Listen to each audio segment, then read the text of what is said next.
But yeah.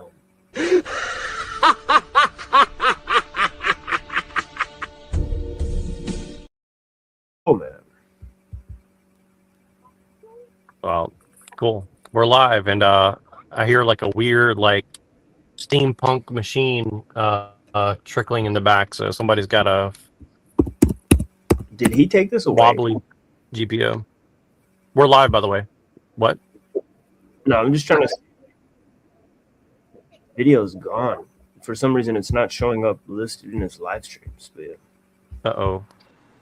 But yeah, I see it. I see where it is now. So. Yodel. Yo. Yeah, your boy just made some crab ragoons, but they were shrimp ragoons, you know? Shrimpies. Shrimp boys. Yeah, I can't do the shrimp thing. It was too much like, it's like too like vertebrae. It just looked like you're eating straight up just up. I don't know, dude. I'm used to shellfish because of the diet I've been on, you know? So that's why I bug too much in it. Well, not a diet, but it's like the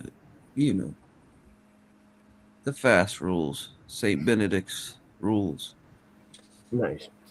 Which is like you can only have a winged animal. There's no like four-legged creatures. And seafood. So that's basically it.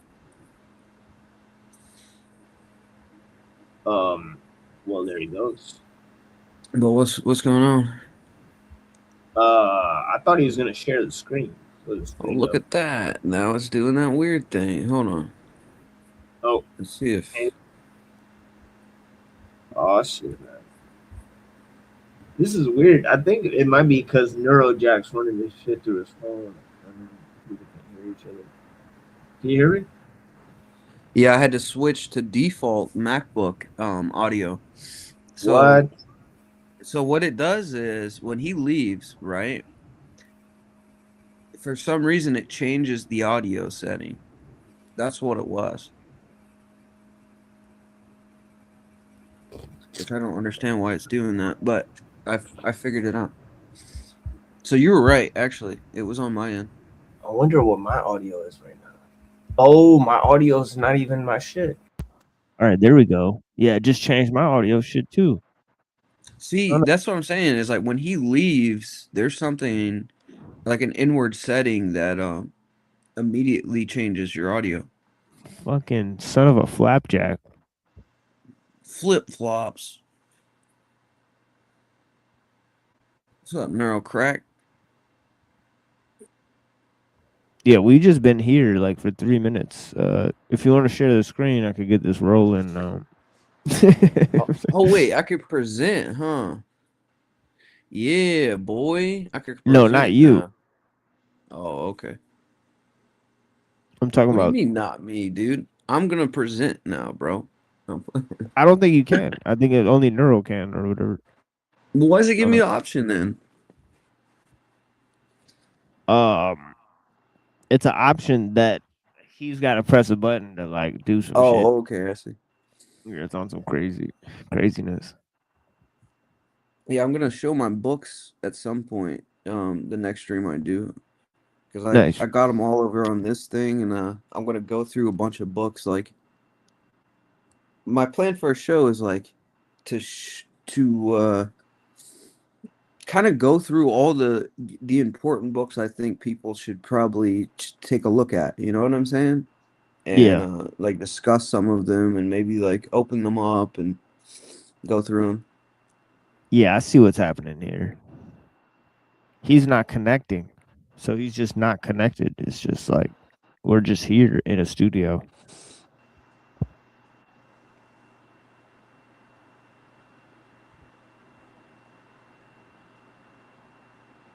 So yeah, so we are live. But yeah, blessings to the people.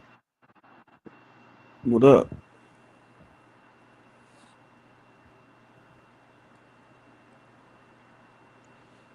Yeah, I think I'm going to cover Peter Mooring's mind control technology. See how that goes. You ever seen that book? No. Mind Oh, Control it's psycho, Technology is dude. the name of the book. That's a dope Yes, name. yeah. It's a dope ass It's name. crazy, dude. Well, I mean, it's like I Do the also have T a word. paper. Yeah. I also have a paper.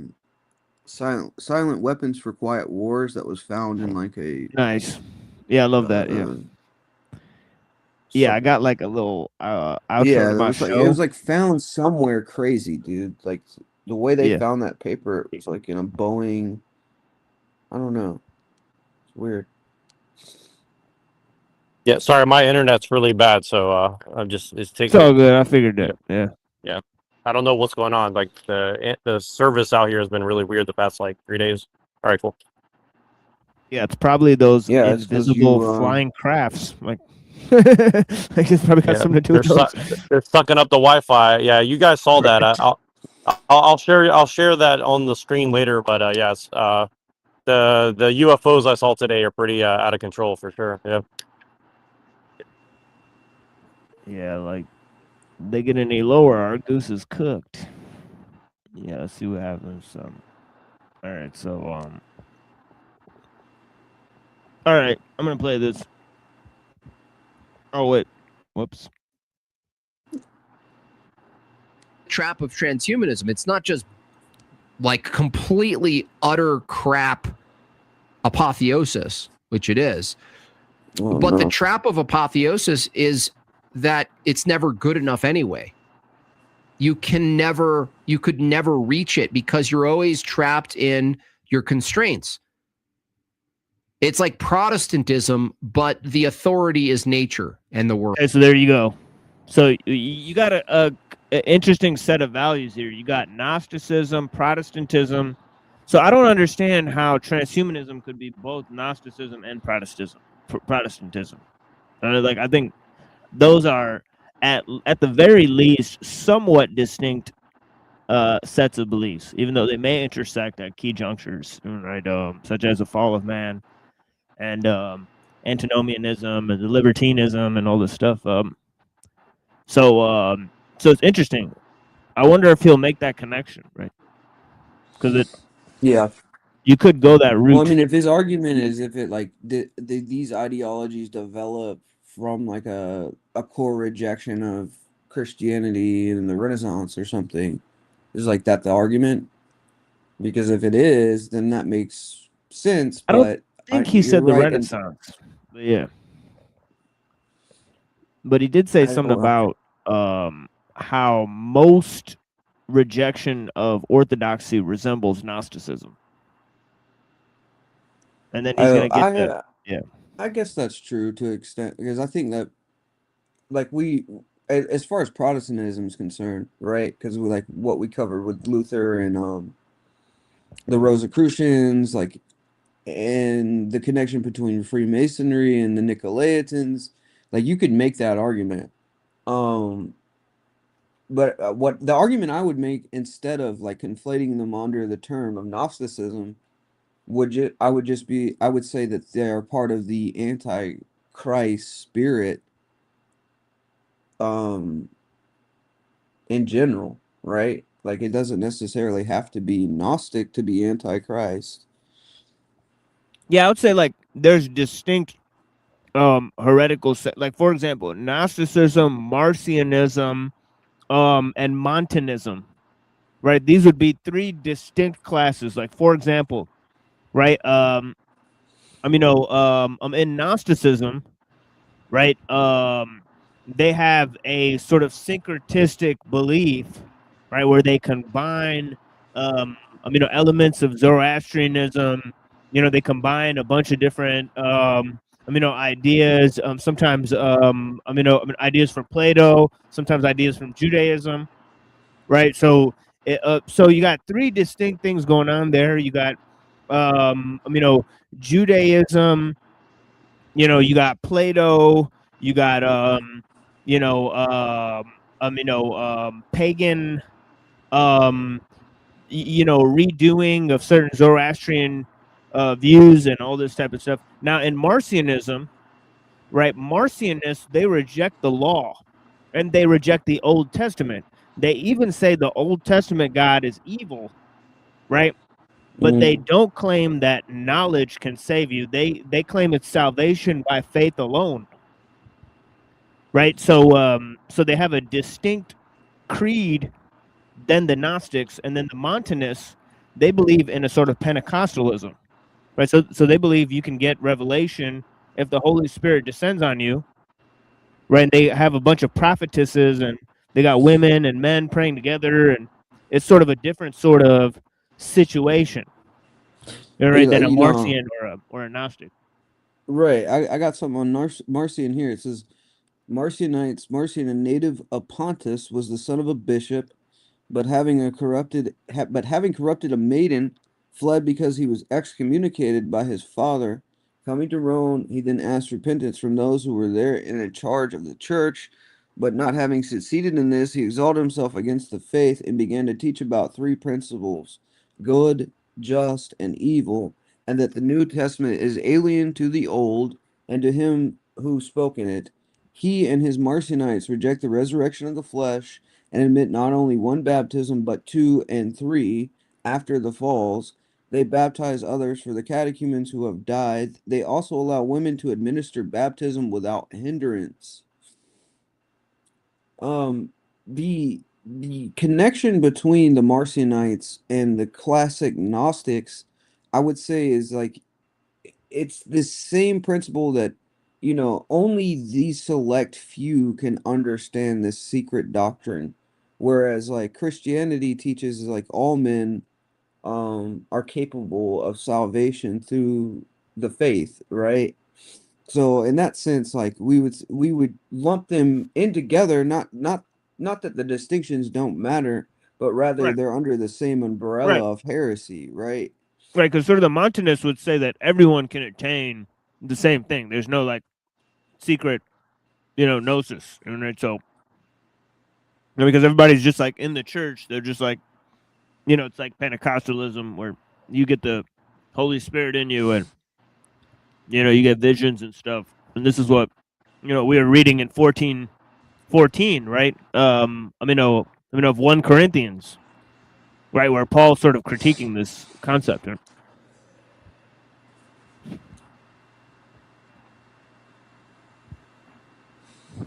But yeah, it's I gotta interesting. look at the Montanists. Yeah, I don't know a lot about them. I gotta look them up. Yeah, it's kind of like, it's like they got like, Montanus, Priscilla, and they got another like Maximilian, where there's like all these people that are like part of that heretical sect. And I think Irenaeus writes about them too. I'm gonna most likely read that on my show today. Where Irenaeus talks about the Montanists, because Pagels goes crazy.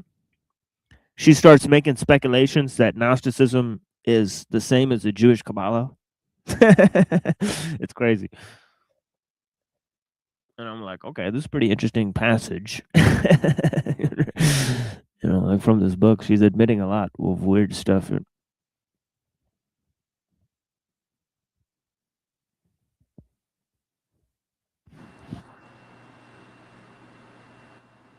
What's going on? All right.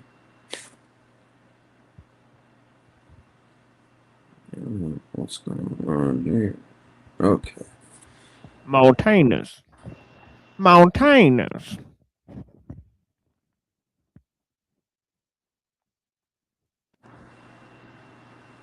Can you hear me? Yeah, I can hear you. Okay, so I got something on Montanism here. It says it was a heretical movement that originated in 156 and was named after its founder, Montanus. It flourished mostly in and around the region of Phrygia in Asia Minor, where early on its followers were called Cataphrygians or something. It spread to other regions in Roman Empire. This heresy arose at a time before Christianity was generally tolerated or legal in the Roman world. With the mainstream of the Orthodox Church prevailing against the Montanism, the movement died out within a few generations, although the sect persisted in some isolated places into the 8th century. While claiming conversion to Christianity, Montanus preached and testified when he purported to be the Word of God as he traveled among the royal settlements of his native Phrygia in Asia Minor. In these travels, he reclaimed the village of Papuza as the site of New Jerusalem. The Orthodox Christians, however, regarded his teaching to be heretical. He claimed not only to have received a series of direct revelations from the Holy Spirit, but personally to be the incarnation of the Paraclete mentioned in the Gospel of John, which is 14 and 16. Montanus was accompanied by two women, Prisca, sometimes called Priscilla, and Maximilia, who likewise claimed to be the embodiment of the Holy Spirit that moved and inspired them. As they traveled, the three, as they were called, spoke in ecstatic visions, and in the first person as the Father or the Paraclete. They urged their followers to fast and pray, so they might share these personal revelations. His message spread from his native Phrygia across the Christian world of the 2nd century to Africa and Gaul. Prisca claimed that Christ had appeared to her in female form. When she was excommunicated, she exclaimed, "I am driven away like the wolf from the sheep. I am the wolf. I am the word in spirit and power." Okay. Wow. Hallelujah, holla back. But yeah, you kind of see what I see with that is a clear example, like something like we would call prelust, where she's thinking that she's the word, the spirit, and the power all in one person. I mean, it just sounds quite diluted just reading that. It is generally agreed that the movement was inspired by Montanus' interpretation of the Gospel of St. John. He says, "I will send you the advocate, Paraclete, the Spirit of truth." Okay, the response to this continuing revelation split many Christian communities of the 2nd century, and the Orthodox clergy fought to suppress it. Bishop Apollinaris found the church at Ancrina, or Ancira, something like that. Ancira, torn in two, and he posed the false prophecy. He quoted by Eusebius 5:16 and 5, but there was real doubt in Rome. Pope Aelurus even wrote letters supporting Montanism, although he later recanted them. That's in Tertullian Adversus Praxian. Okay. The most widely known defender of Montanus was undoubtedly Tertullian, one-time champion of Orthodox belief, who believed that the new prophecy was genuine and began to fall out of step with what he began to call the Church of a lot of bishops on modesty. Although the Orthodox Christian Church rebelled against Montanism within a few generations, elements of Montanism persisted. Inscriptions in the Timbris Valley of northern Phrygia, dated between 249 and 279, openly proclaimed their allegiance to Montanism. A letter of St. Jerome to Marcella, written in 385, refutes the claims of the Montanists who had been troubling her. Letter 41. A group of Tertullianists continued to exist in Carthage. The anonymous author of Pia Destinatus records that a preacher came to Rome in 388, made many converts, and obtained the church of use of a church for his congregation on the grounds of the martyrs whom it was dedicated had been Montanus. He was obliged to flee after the victory, as Theodosius the Great, who supported the Orthodox belief. Augustine records that the Tertullian group dwindled to almost nothing in his own time, and that the remnant of the group finally was reconciled to the church and surrendered their basilica. It is not certain whether these Tertullianists were Montanists or not. In the 6th century, John of Ephesus, at the order of Emperor Justinian, led an expedition to Papuza to destroy the Montanist shrine there, which was formed around the tombs of Montanus, Ursula, and Maximilia. Okay, so it gives us some distinctions between these two beliefs of Orthodox Christianity and the Montanists. It says the belief that the prophecies of the Montanists succeeded and fulfilled the doctrine proclaimed by the apostles. The encouragement of aesthetic prophesying contrasting with more sober and disciplined approach to theology dominant in Orthodox Christianity at the time and since. In other words, they were carried away by prophesying, that like seeing visions. And this was a point I was trying to make when Twilight was here. the imagination is like, this is the quote I was trying to find. I'm not to like take up all this time, but I think it is important to cover this. Why Orthodox, just to give a perspective on why Orthodox would consider something like this problematic. And it's the same reason we find the Roman Catholics problematic with their understanding of the rosary prayers. So, one moment.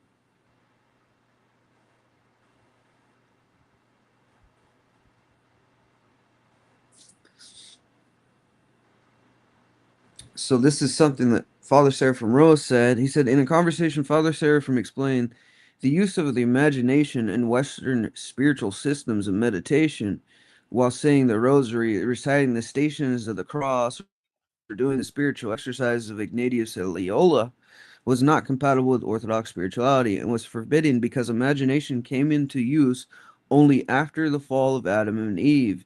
It is one of the lowest functions of the soul and the favorite playground of the devil, who can and does use human imagination to in order to deceive and mislead even well-meaning people. So they were trusting visions without proper asceticism and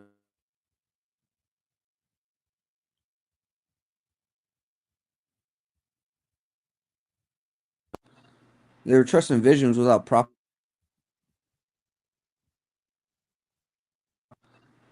but without properly preparing themselves for something like that. And this is something too to think about, is the majority of ascetics, they'll say like if they have a vision, they don't trust it outright. There's like a questioning, a testing of the spirit. It goes on to say the view that Christians who fell from grace could not be redeemed, in contrast to the Orthodox Christian view that contrition could lead to a sinner's restoration to the church. So they believe you couldn't repent and return to the church. The prophets of Montanism did not speak as messengers of God, thus said the Lord, but rather described themselves as possessed by God and spoke in his person, I am the Father, the Word, and the Paraclete. Right. Sounds very much like, like the New Age Right. Pentecostals. Yeah, this is more new age than like the other stuff like Freemasonry is more Gnostic, right, or whatever. Right. Yeah. This is more like a Pentecostal spirit that's almost appearing as if it's Christ or the Holy Spirit. Right. Because that's It's a literally what Blavatsky said. She's like, right. Christ is gonna like wake up and like Christ consciousness is gonna wake up in like each person, Well, respectively. that's kind of an interesting point though, because we were talking about yesterday with that New Age magazine and Athenagoras and this Joaquim of Flores or whatever his name is. I don't say it correctly, but there's teaching of like a fourth age of the Holy Spirit. Right. I believe, if I'm not mistaken, Father Seraphim in that quote says that there is a root to this in Montanism. Now, if I would to say something like, okay, Athenagoras was a Freemason, and he's introducing Montanist beliefs, there is a connection there, right? But it's still a distinction that needs to be made, I guess, to understand the fullness of what's going on. So I agree with that. Right. So Yeah, I that's what I'm agree saying. with It's what just you like, said. and if you look at the book Against Heresies, it's like he lays all this out. He lays like the distinctions between all these groups, right? So it's like, Absolutely. so this is the And it's thing. important to do that because it's like, what are we saying and why is it problematic? It's like a Freemason, we could connect that with Gnosticism, right? But what this Freemason's teaching, if he's teaching a Montanist belief system, it'd be better for the person discerning the situation to understand the distinctions between what makes Freemasonry Gnosticism and what makes this teaching about the fourth age of the Holy Spirit Montanist, and why these are condemned heresies from the Orthodox perspective, right? Like I think that is important.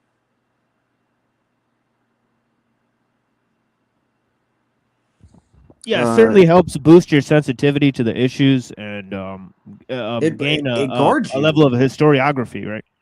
Right, and it guards you from like falling into these traps. Like that's something that Orthodox Survival Course, written by Father Seraphim Rose, he sort of lays out all these issues throughout history that the church has faced. And what he's attempting to do is give Orthodox Christian, that's why it's called a survival course, it's to give them weapons against these ideologies that are trying to like, subvert us and bring us closer to these wrong beliefs from our perspective, right? Um, and that takes having a historical context to the things that could be trying to infiltrate the church. It says Jerome and other church leaders claim that the Montanists of their own day held the belief that the Trinity consisted of only a single person, similar to Sabellianism. So it's like Sabellianism was like the God the Father, God the Son, and God the Holy Spirit were just Yeah, it's like changing mass. Neoplatonism. Yeah. It's like changing mass, right? Yeah. As Yeah. opposed to the Orthodox view that the Yeah, it's Trinity is modalist. one Yeah. person of three is one God of three persons, which Tertullian actually held that belief. So he had the traditional belief of the Holy Trinity. There were some who were indeed modalistic monarchians, which Sabellians, and some of them were closer to the Trinity doctrine. It is reported that the modalists baptized mentioned the name of Jesus Christ as opposed to mentioning the Holy Trinity. So we see that with Protestants nowadays, that they refuse to say in the name of the Father, the Son, and the Holy Spirit, and they don't do triple immersion. They do single immersion baptisms in the name of Jesus Christ alone. And that I think that has to deal with this same belief system. As opposed to mentioning the Trinity, most of the later Montanists were of the modalist camp. That's interesting. And where I'm getting this, just for the record, this is the Orthodox Wiki, and I don't recommend this site too often because the person that runs it, I think he's a new calendarist or something. But even then, like for the majority of things, like if you look at like, for instance, this like Montanism, he's going to be pretty spot on.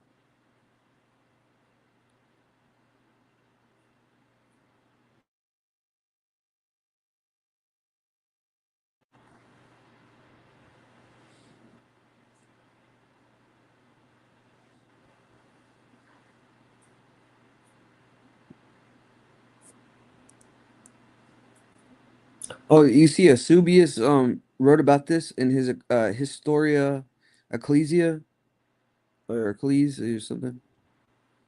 It's it'd be chapter 5, pages 16 through 18. You can find something on that.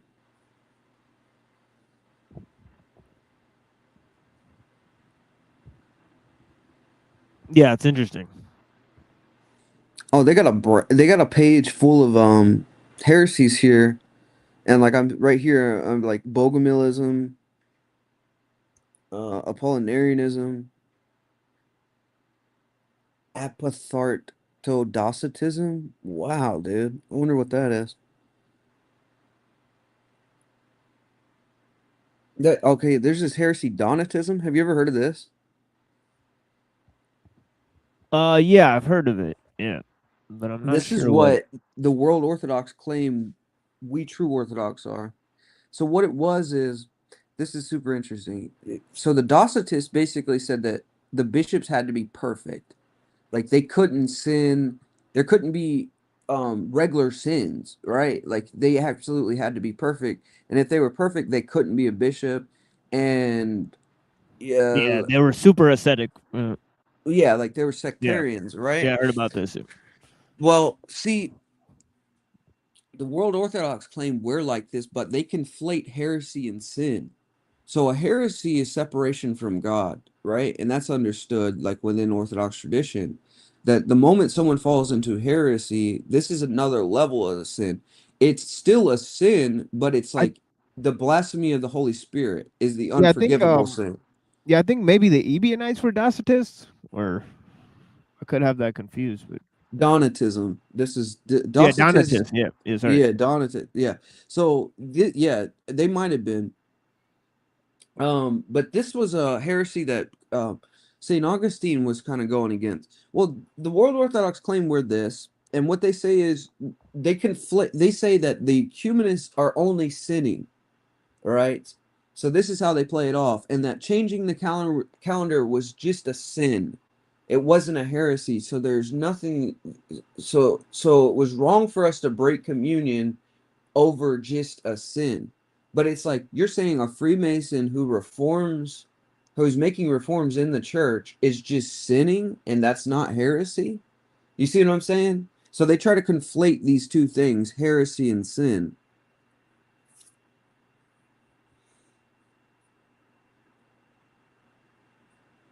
But that's how rhetoric, like, the Orthodox have always faced this sort of rhetoric from those that have Right. Yeah, I fallen heard into about that. heresy. Yep. Yeah, I remember that. Yeah, That whole debate. sucks, dude. Because there's so many people who actually believe it, right? Like it's like I've had so many people come up to me or like just sort of like message me or whatever, and even like there's been people who visited the church who have asked that question and was like, "Are you guys Donatist?" And there's always this having to explain that differentiation. Um, a good way to do it, I'll show you the way we refute this, like the polemic, is pretty interesting. So, and now this is a polemic that Father Joseph had actually put me onto. I didn't know about it until he showed me this.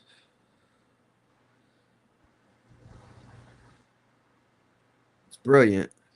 So here it is. Okay, so separation from God. It is said concerning Abba Agathon that some monks came to find him, having heard tell of his great discernment, went to see if he would lose his temper. They said to him, quote, "Aren't you that Agathon who is said to be a fornicator and a proud man?" He says, "Yes, it's very true." He answered. They resume, "Aren't you that Agathon who's always talking nonsense?" He says, "I am." Again they said, "Aren't you Agathon the heretic?" But at that he replied, "I am not a heretic." So they asked him, quote, "Tell us why you accepted everything we cast at you, but repudiated this last insult." He replied, "The first accusations I take to myself, for that is good for my soul. But heresy is separation from God. Now I have no wish to be separated from God." At this saying, they were astonished at his discernment and returned edified. So, in other words, Agathon is making a distinction when they're accusing him of fornication, when they accuse him of, being a proud man and talking too much. He accepts that. But the moment they say, "Are you a heretic?" he repudiates it because there's a difference between your normal sins that we can repent of and outright heresy, right? Now, if you conflate those two things, then you can pass it off as if the true Orthodox are sectarians, right? And it's like, no, there's a distinction.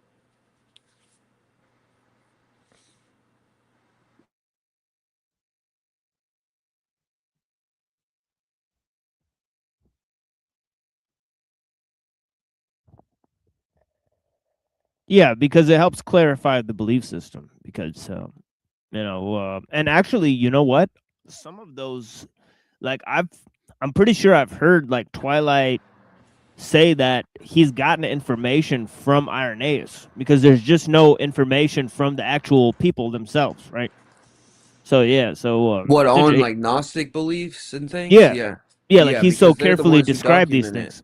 Yeah, exactly. Like he's so carefully described these things that some of the texts are used by modern Gnostics, right, to explain their own beliefs, right?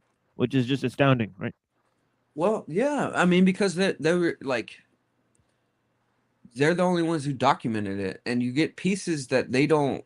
There's pieces of those belief systems, and what was it? Because the library of Alexandria was burnt down or something, that those papers aren't reserved or something. Like what is it? Is it that?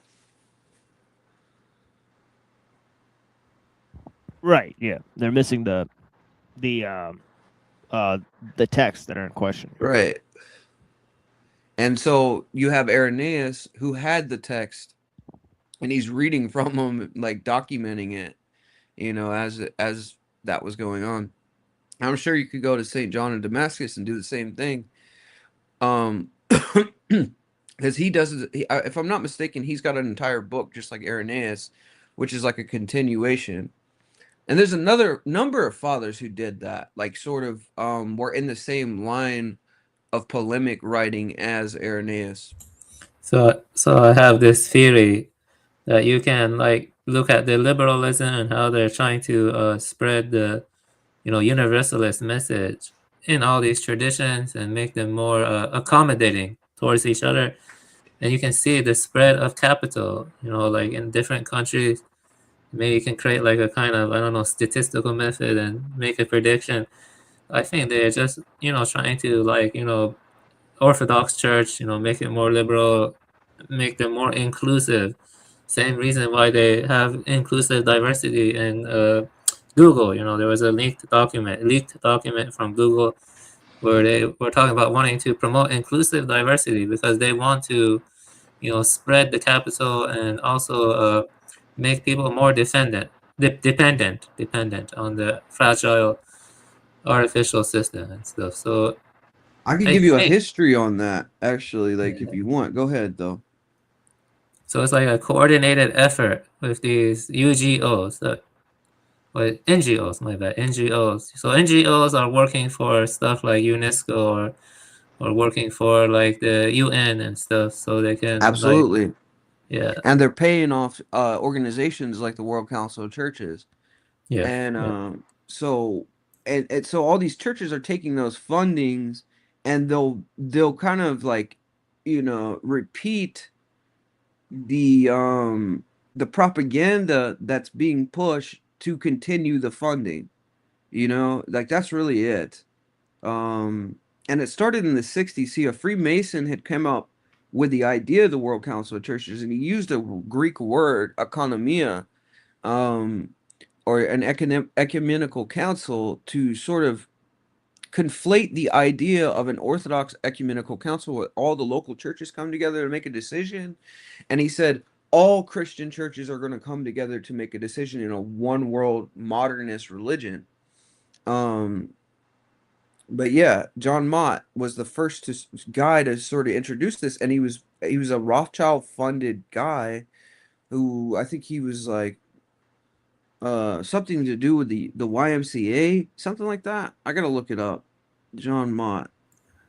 Yeah, but it's like a chicken and egg kind of problem. Like, are the Freemasons like, do they really believe in what they're doing, or are they just like closely coordinating with the multinational industries? Because the multinational industries benefit from the Well, spread of egoism too. I'll tell you that I believe there is an aspect of them that actually believes like the doctrine of Freemasonry that, they bow at every altar, right? Like if you read the Lost Keys of Freemasonry, Manly P. Hall describes the Mason sees Christ and Buddha and all these other religions as on the same level, describing the same thing. They're all myths, right? That are pointing to man sort of being Christ.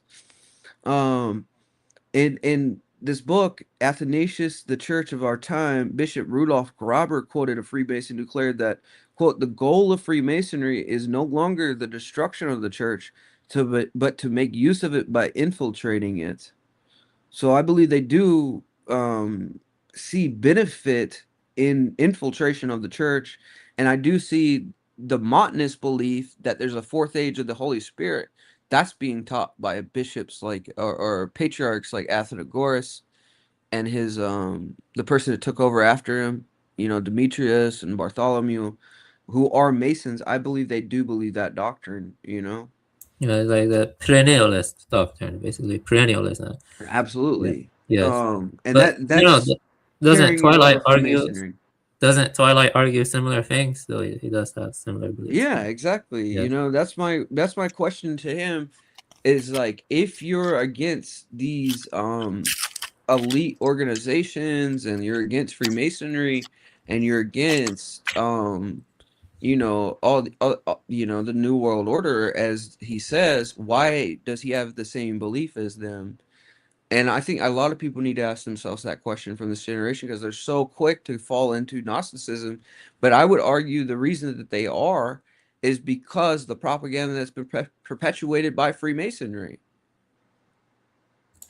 Well, that affects more than just the Christians. It also affects the Buddhists, the Muslims, and pretty much everyone else. Exactly. But yeah. look, I could agree with you in this sense. Like, check this out. You're a Buddhist, right? Yes. Would you want your Buddhism to be conflated with my religion and Hinduism and every other religion? No. You see what I'm saying? That's why It's I'm like, agreeing with you. That's why yeah, exactly. But that's what the Gnostic wants. That's what I mean, the Mason wants. He wants to conflate all religions into a world religion where there's no distinction. And it's for political purposes at the end of the day, like what you're talking about, because they can do business deals and, further their infrastructure. And it's the same concept of having a one world government or a one world currency. It makes things easier for the lukewarm. And it's like you can have your religion as long as you bow to us. That's the concept of the World Council of Churches.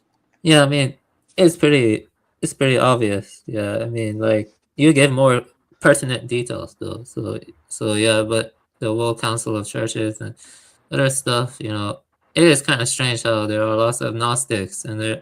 I will tell you this now. Like I don't trust the National Socialist or the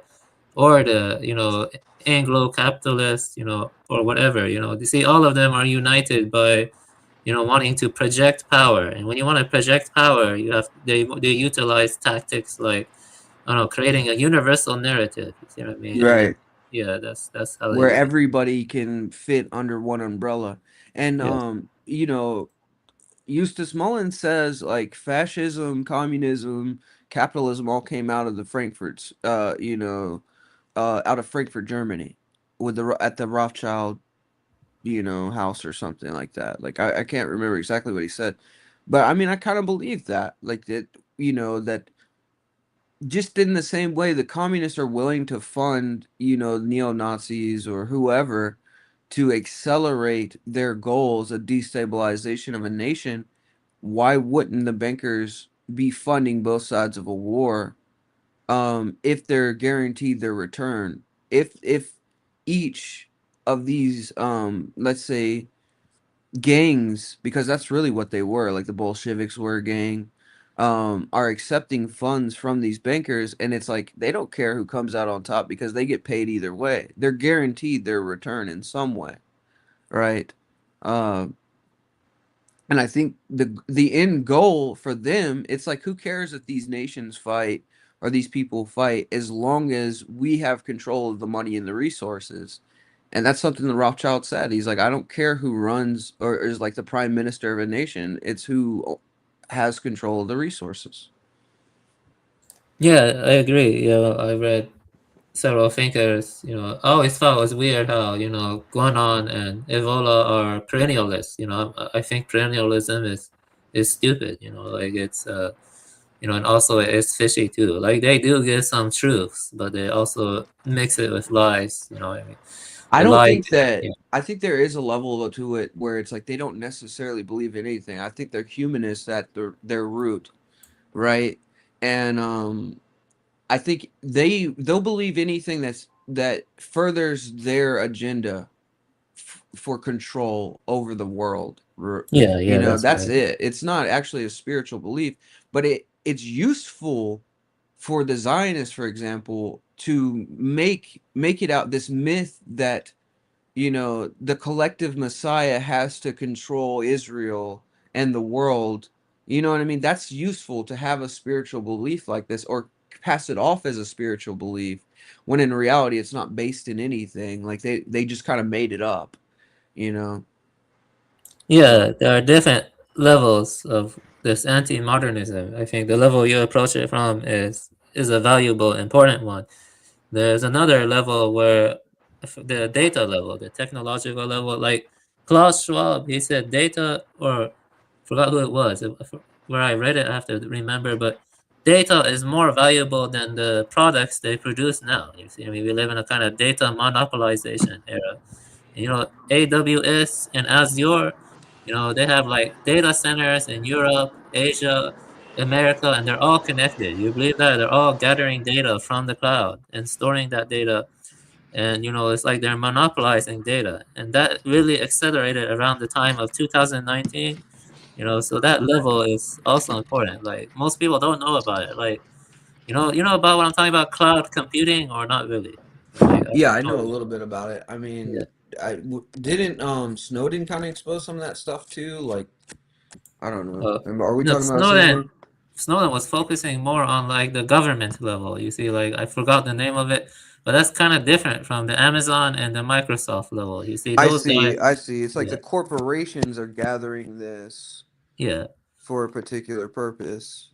Yeah, So, I can show you a map of where all the Amazon Web Services and Azure data centers are. You know, they're big data centers where they have like tons of servers, and you know, the servers are collecting data from the edge. Like they can collect it from sensors, they can collect it from, you know, your phones, you know, and then they're like tunneling it to the cloud where they just store it for data analytics and stuff like that.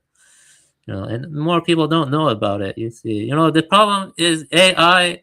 You know, just talking about AI by itself doesn't make sense. It's the AI interfaced with the cloud computing technologies that's dangerous. You see what I mean? Like when you right. interface them, that makes it more of a global network. You see, like I mean, Klaus Schwab and Yuval Harari do at least tell us about this. You know, it's evil stuff, but they do kind of tell you. You know? Well, I mean, don't they like release it in movies too? Like, I mean, I remember like The Dark Knight sort of having the grid of phones where they could like view you in your apartment, hear what you're saying, and like it's like that's definitely happening. But even with the data collecting, that's more in depth, like associated with propaganda. If they can direct your algorithm system to funnel you into more capitalist mindsets of like buying this product from this particular service, and this service is connected with these elitists that are funneling this money into like a militarianism system where they're going to use it to control the world, and people aren't realizing this, like we're funding our enslavement you know Yeah, yeah, I that's agree. Yeah. dangerous. They also are, you know, refining the algorithms. You know, that's, you know, most of our tax dollars probably go into that. They're just refining the algorithm to better manipulate and make us subservient to the globalist system. You know what I mean? The techno liberalism or the, you know, Right. inclusivity and stuff like that. And this is something like I posted a video I think last month. Like I made it clear like globalism and communism are the same thing. It's just like an international communist um, world revolution. Like that's what that's the Trotskyite plan, like a constant revolution um, at all Yeah, times. I would say that the capitalist system, the communist and the national socialist, even the, you know, some of the Islamo communism stuff that emerged too. I think all of that is united by the desire of, you know, the globalist system. You know, they want global power. You see what I mean? And that's Right. a, yeah, that's the problem. There's like the Western capitalist globalism versus the communist international globalism. And in a lot of ways, they want it to seem as if like the US and let's say Russia are against each other. But the further you look into it, it's like since 1917, Hoover's sending money to the Soviet Union, and there's like members of the Federal Reserve Bank saying, we feel like communism is the best system for Russia. Why is the Federal Reserve Bank telling Woodrow Wilson this? That's the best system for the Russian people, right? And it's like because the bankers would rather a totalitarian government running things because they're guaranteed returns, right? It's like if you're dealing with someone who's not willing to sell out their people and play ball, then they're kind of stifling your plans for world domination, right? And we have a situation where like there's a naivety or almost like a not care, like it's dog eat dog, where our political people here are willing to sell out the nation as long as their individual interests are, covered. It's wild. But Yeah, yeah, the Soviet and America like are working together. The Mossad's working with, the CIA. The CIA is working with the KGB. It all feels like they're just like an army for the shadow government. I think Cooper's right about that, yeah. Don't forget MI6. Yeah, Yeah, MI6. that too. Yeah, Right. yeah, They're all yeah. connected. They are all connected. Yeah, that's the problem. It's a pretty big problem. Yeah. Uh, I was gonna say something, I forgot, but let me think. You know, yes, it is kind of a massive problem. For many reasons. Besides the ones we touched on, another reason is ecological matters.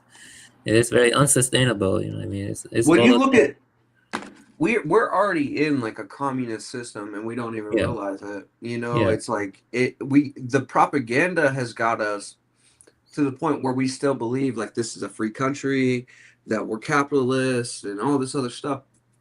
And the reality is like you know, both sides of the politicians are, the leftists are clear socialists, and then the conservatives are neo Trotskyites.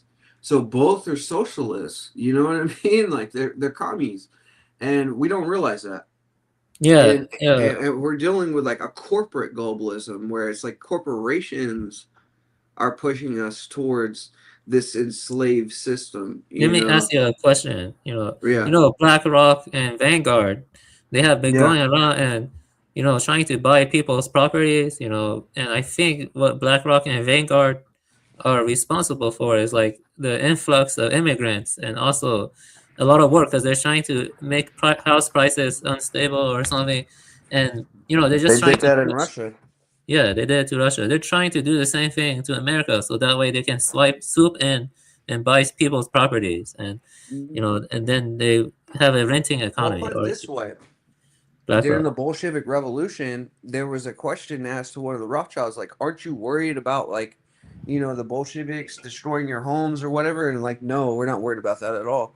The price of homes went down during the revolution because more people were driven out, more people were killed. All these houses are going up on the market. People are selling their land and leaving Russia. When they did this, the Rothschilds bought up vast amounts of housing and land in Russia to control that for later time. And then they sell it on the market for 10 times the price when the revolution's over. You dig what I'm saying? Yeah, And they that's play with the happening. markets like this all the time. Like they know what's going to happen because they're causing it. Yeah, both my dad and I figured out something like that is happening again in America. Yeah. It's happening.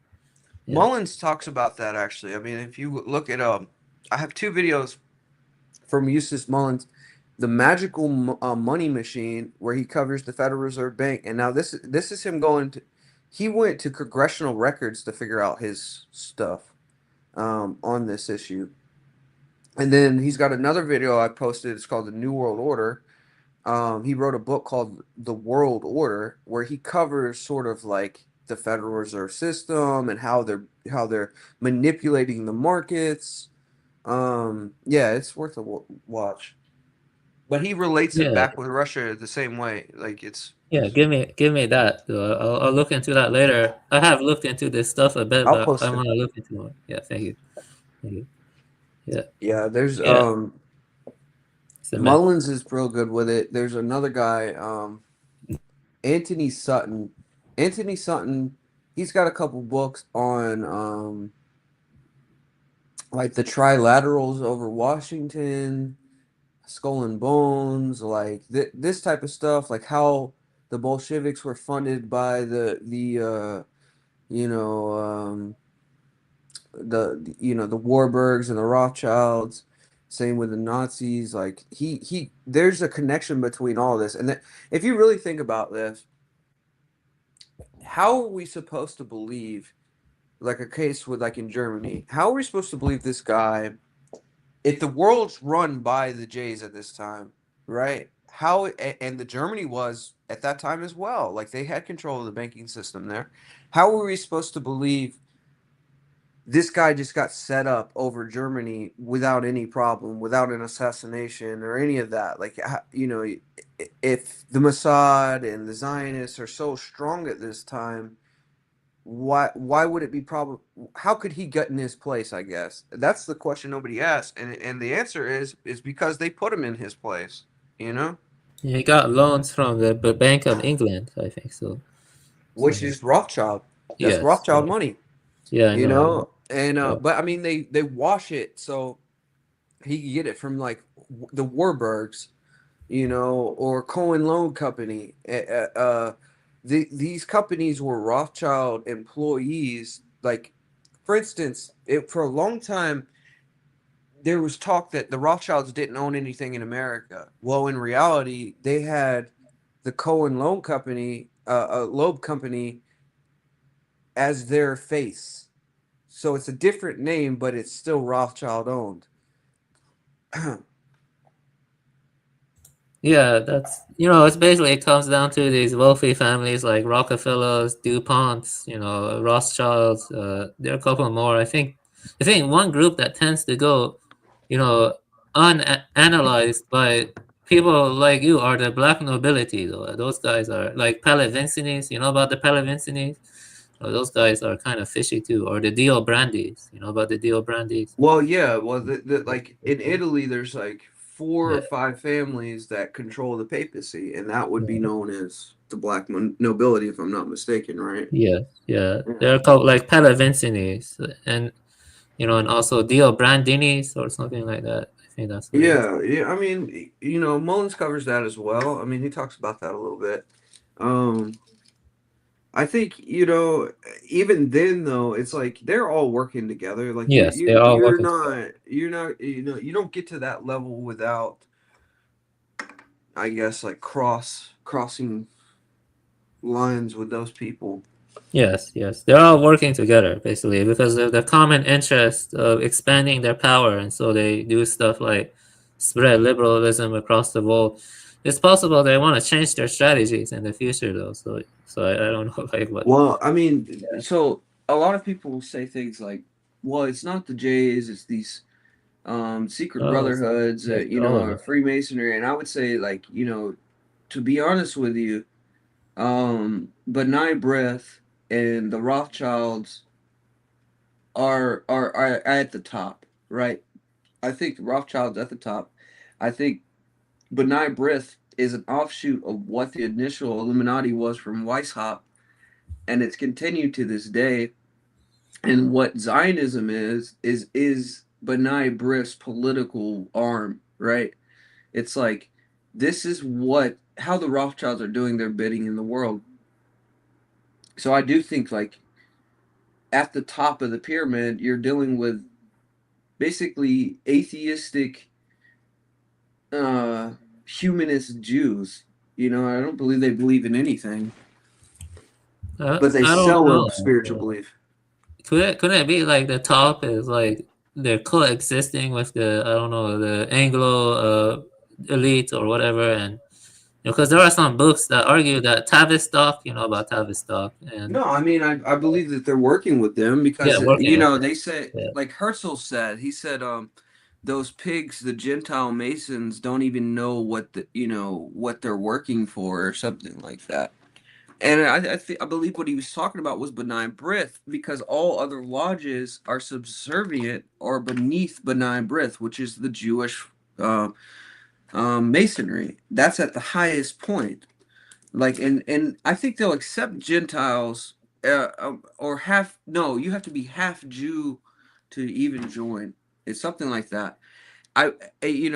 Reading the protocols talks about, and protocol 14 or 15, it talks about once they get what they need, then the Goyim Freemasons have to be destroyed. And I believe that's the case. I don't know. I think they're at the head. Yeah, I don't like the Jays, the B'nai B'rith or Israel, but what I'm saying is that let's say they got rid of then the the Anglo Royals or like BP or whatever, or I don't know, the black nobility, they'll step in and it will perpetuate. It will continue still. You see what I mean? Because they have vested. No, absolutely. Yeah. I think as of right now, they're just like they're still using them for their cause or whatever. Maybe the black nobility or the the Anglo-Saxon royals that are subservient to the Rothschild family, because they are.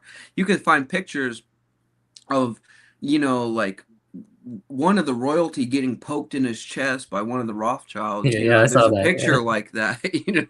So I mean, it's clear who's subservient to who. And the oldest Rothschild, one of the grandfathers, like the old quote where he's like, "I don't care who runs England as long as it's about who runs the resources," and that stands true to this day. That's why one of them can poke one of those royals in the chest. You're not going to see anybody else do that. Yeah, I think ultimately they have a kind of struggle. Like Putin is surrounded by Chabad, Lukavitch, billionaire Jews. Like most people don't know that Putin's like surrounded by these billionaire Jews, and it's like a You know why that is? Because they're puppets. Yeah. No, well, yeah, that's true. But Henry Macau documents in his book, I think it's Illuminati 3 or 4. It might be 4.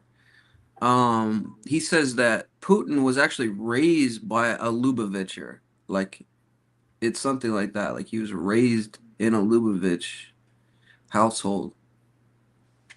Like his grandmother or something.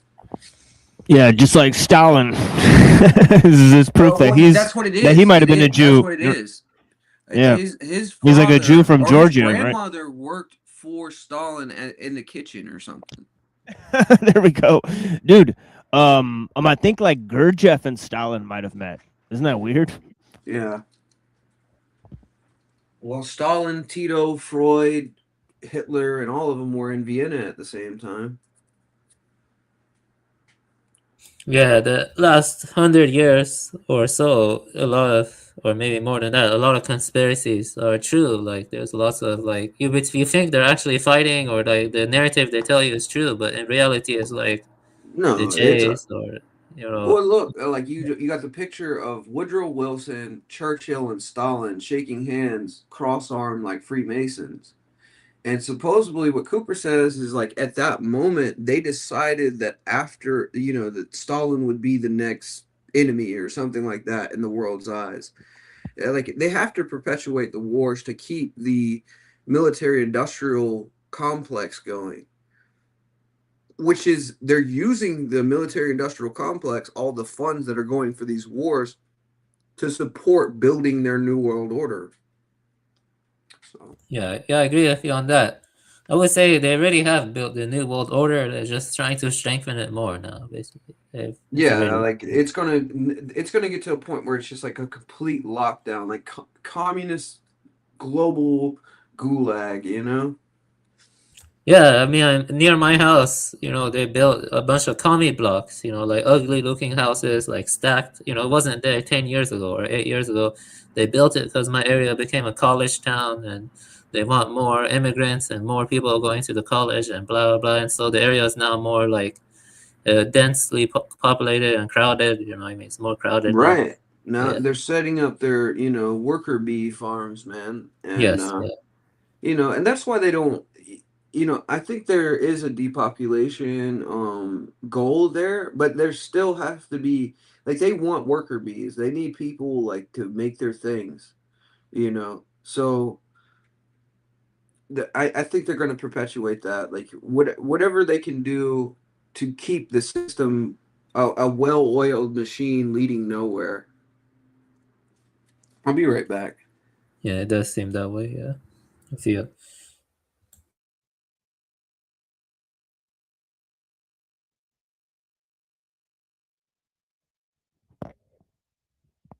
Yeah, all right. I guess let's do the do while Unseen gets back. Blessings to the people. I'm attempting to review part of this video here. Blessings to Earth Supporter. Thank you for watching. You're trying to argue against the authority of nature in the world, which is an argument against God himself in a sense. And so they think very Gnostic to believe that the earth, the world, its constraints, nature is something like a prison that you have to escape. And the irony, as I've it's weird. He's saying all this, but the guy in the debate, he takes the position that he loves nature and that he's a through and through materialist, so he wants to remain experiencing the material world, right? So none of what he's saying actually equates to, or none of what this guy says actually equates to them wanting to transcend nature, right? I mean, he wants to exemplify nature. He's sort of a techno-Gaianist as well as a transhumanist, right? To an extent. seen in the chat, so many smart people in my chat. That's why we have one of the smaller chats. That's what I like to say. The escape becomes the prison. Like the whole view that you have to escape something becomes the prison. As many of you said, living forever is a prison. That sounds like hell. Well, there's always some new thing to escape. It's like the Matrix, but it's fractal. Never-ending levels of Matrix that you're always looking at the thing to escape. Well, we escaped death. Now we need to escape the constraints of physical reality. Because look, if you escape death and you hypothetically made it so your fleshly being could exist forever, you're existing forever in a material nature, right? Well, now that's your new constraint. And then you have the constraint once you transcend the physical reality and you go full digital and you live forever. Now, right. It's like he's very retardedly explaining the myth of progress. Right. Things don't actually get better. It's just an illusion that things are moving ahead. Yes, of course, you can always reach for a different goal, but that doesn't mean things are qualitatively gotten better just because you've kicked the can down the road. Right. So it's pretty obvious. That whole aspect of things. You have the constraint of other minds. Why have other minds? Why not just craft a solipsistic, eternal, blissful, euphoric utopia forever? Right? A prison of your own desires. Why not? Aging at some point. They've had plenty of studies that they've been able to do that in mice and things like that. So, but that said, it's also a social movement. It's this idea that we can become superhumans. We can go off planet. We don't have to be, susceptible to breathing air, to choking on food, or. See what I'm saying? What did I just say? Yeah, but see, he's conflating going to space with escaping your material frame, or because that's what the Gnostics want to do, right? So just because you go to space doesn't mean you're trying to escape nature, right? It doesn't mean it's not the same level of escapism, right? So it's never enough. Oh, the constraints of reality. This is like the same argument that atheists. I don't think going to space means you're making a statement about the constraints of reality, right? You're simply going to space, right? So, you're just moving around within reality, right? So it's not trying to transcend nature or reality, right? I'm not getting that. Oh, if God exists, why bad thing happened? What do you mean? So your argument is, if God exists, why can I not go underwater forever? That's a bad thing for me. I want to go underwater. I want to be able to breathe underwater forever. Same crap from Zoltan here. Well, we have to transcend every part of reality. I'm so tired of the laws of physics. It's so self-refuting.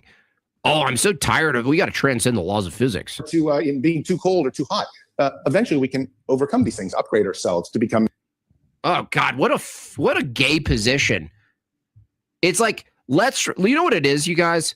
It's let's remove the necessity of sacrifice. It's the most pussy bitch based position ever. Wait, what? Sacrifice. That's an interesting word that he's employed here. Right? It let's remove the necessity of sacrifice. And he means physical sacrifice to attain a goal. Right, but he's employed this term, which is obviously has spiritual connotations. Right, it's a debate in Christianity versus transhumanism. So he said you've removed the need for sacrifice. They do this a lot, where they encode their statements, right, to sort of make 2 points at once, right, without saying the other part out loud. Zoltan. Now I don't like him. I was like saying well, I'd have a beer with him. Now I want to punch him. I want to punch him. He's like a kid. saying to his dad, but I don't want to work hard and I don't want to sacrifice. I don't want to bleed. I don't want to sweat. I hate sweating. Sweating's icky. I'll punch you. Needs to be punched right in his face, not debated. He needs to be punched. Yeah, I'm sure you'll punch him, you big fat pussy. Come on, dude. Why are you so gay? Why are these people so gay? Why are they so gay? I just woke up groggy and I want to get rid of grogginess. So that's the next thing we're getting. Just woke up groggy and I want to get rid of grogginess. So that's the next thing we're getting.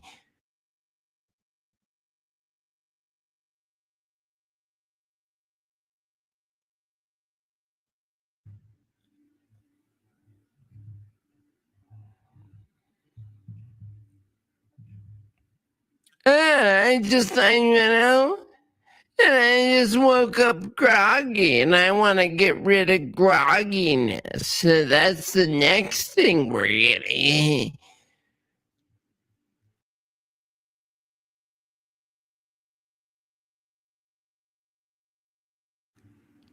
I just get so mad. I just get so mad. I just get so mad.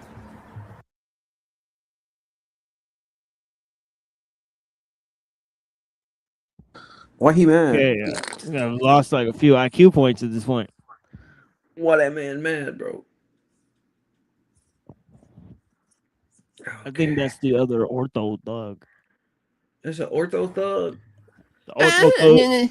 I stubbed my Ortho thug. toe. I don't want a toe, so I got rid of my toe. Hey, you know what, man? I don't like. There's been somebody who's been like commenting on my post, and they have the same icon of their show, Ortho Thugs or whatever. Maybe it's Hello Listener. It's somebody involved with them, because I mean, and they're not happy about what I'm talking about. I'll tell you that.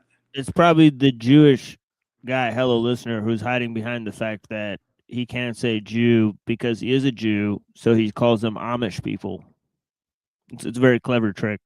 And he's also like, he showed up on like Toilet Bowl Earth show when he was crying about like his parents or whatever. He was crying live, and Hello Listener was like his emotional support puppy.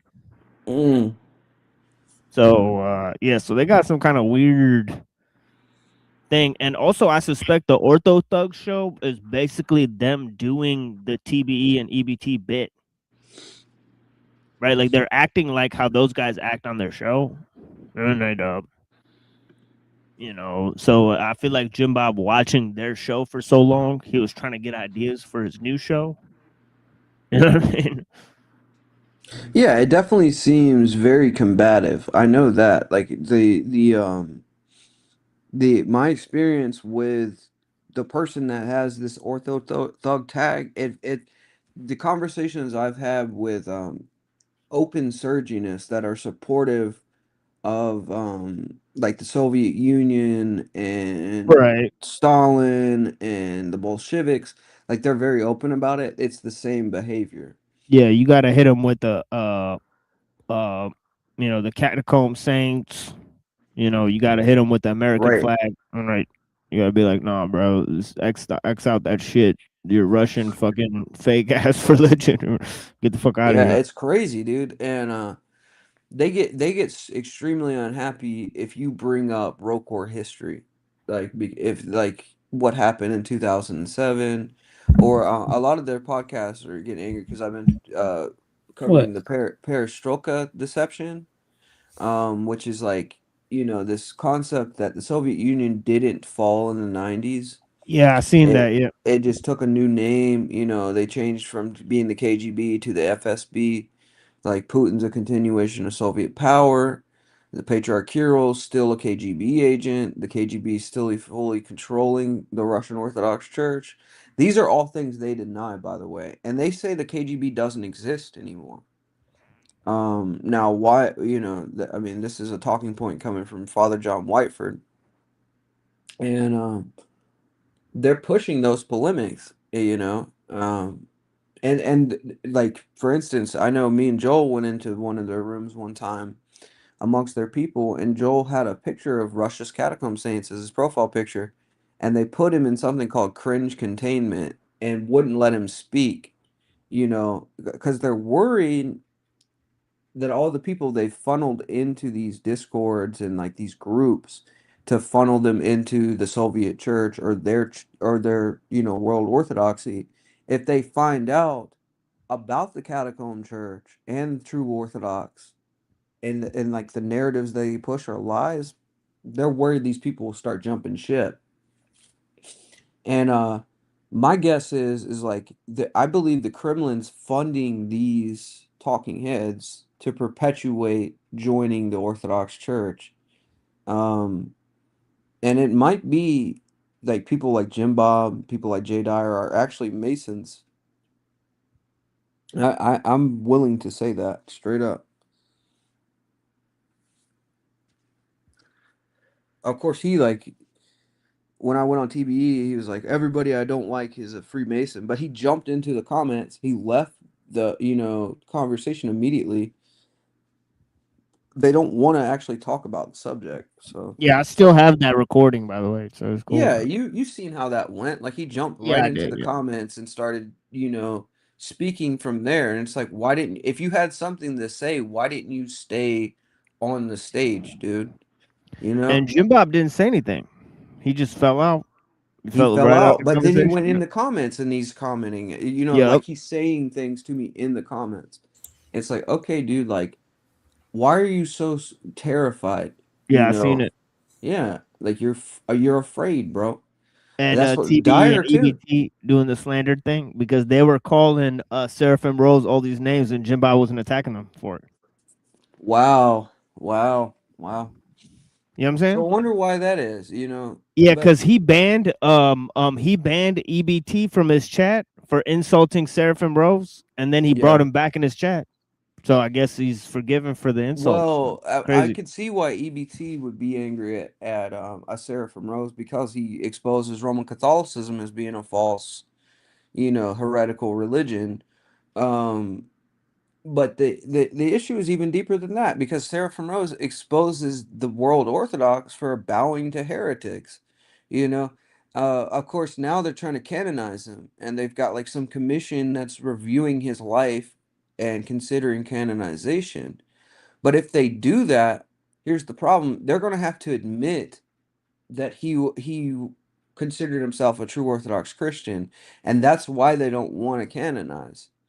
And they'll even say things like, well, did he know that Father Herman was doing the things he was doing? Because supposedly there was some sex scandal with Father Herman, but this wasn't until after Father Seraphim died. So they're willing to slander his name and associate him with something that he wasn't a part of just to get away from the fact that he considered the catacomb saints true confessors and the true Orthodox agrees true confessors of the faith.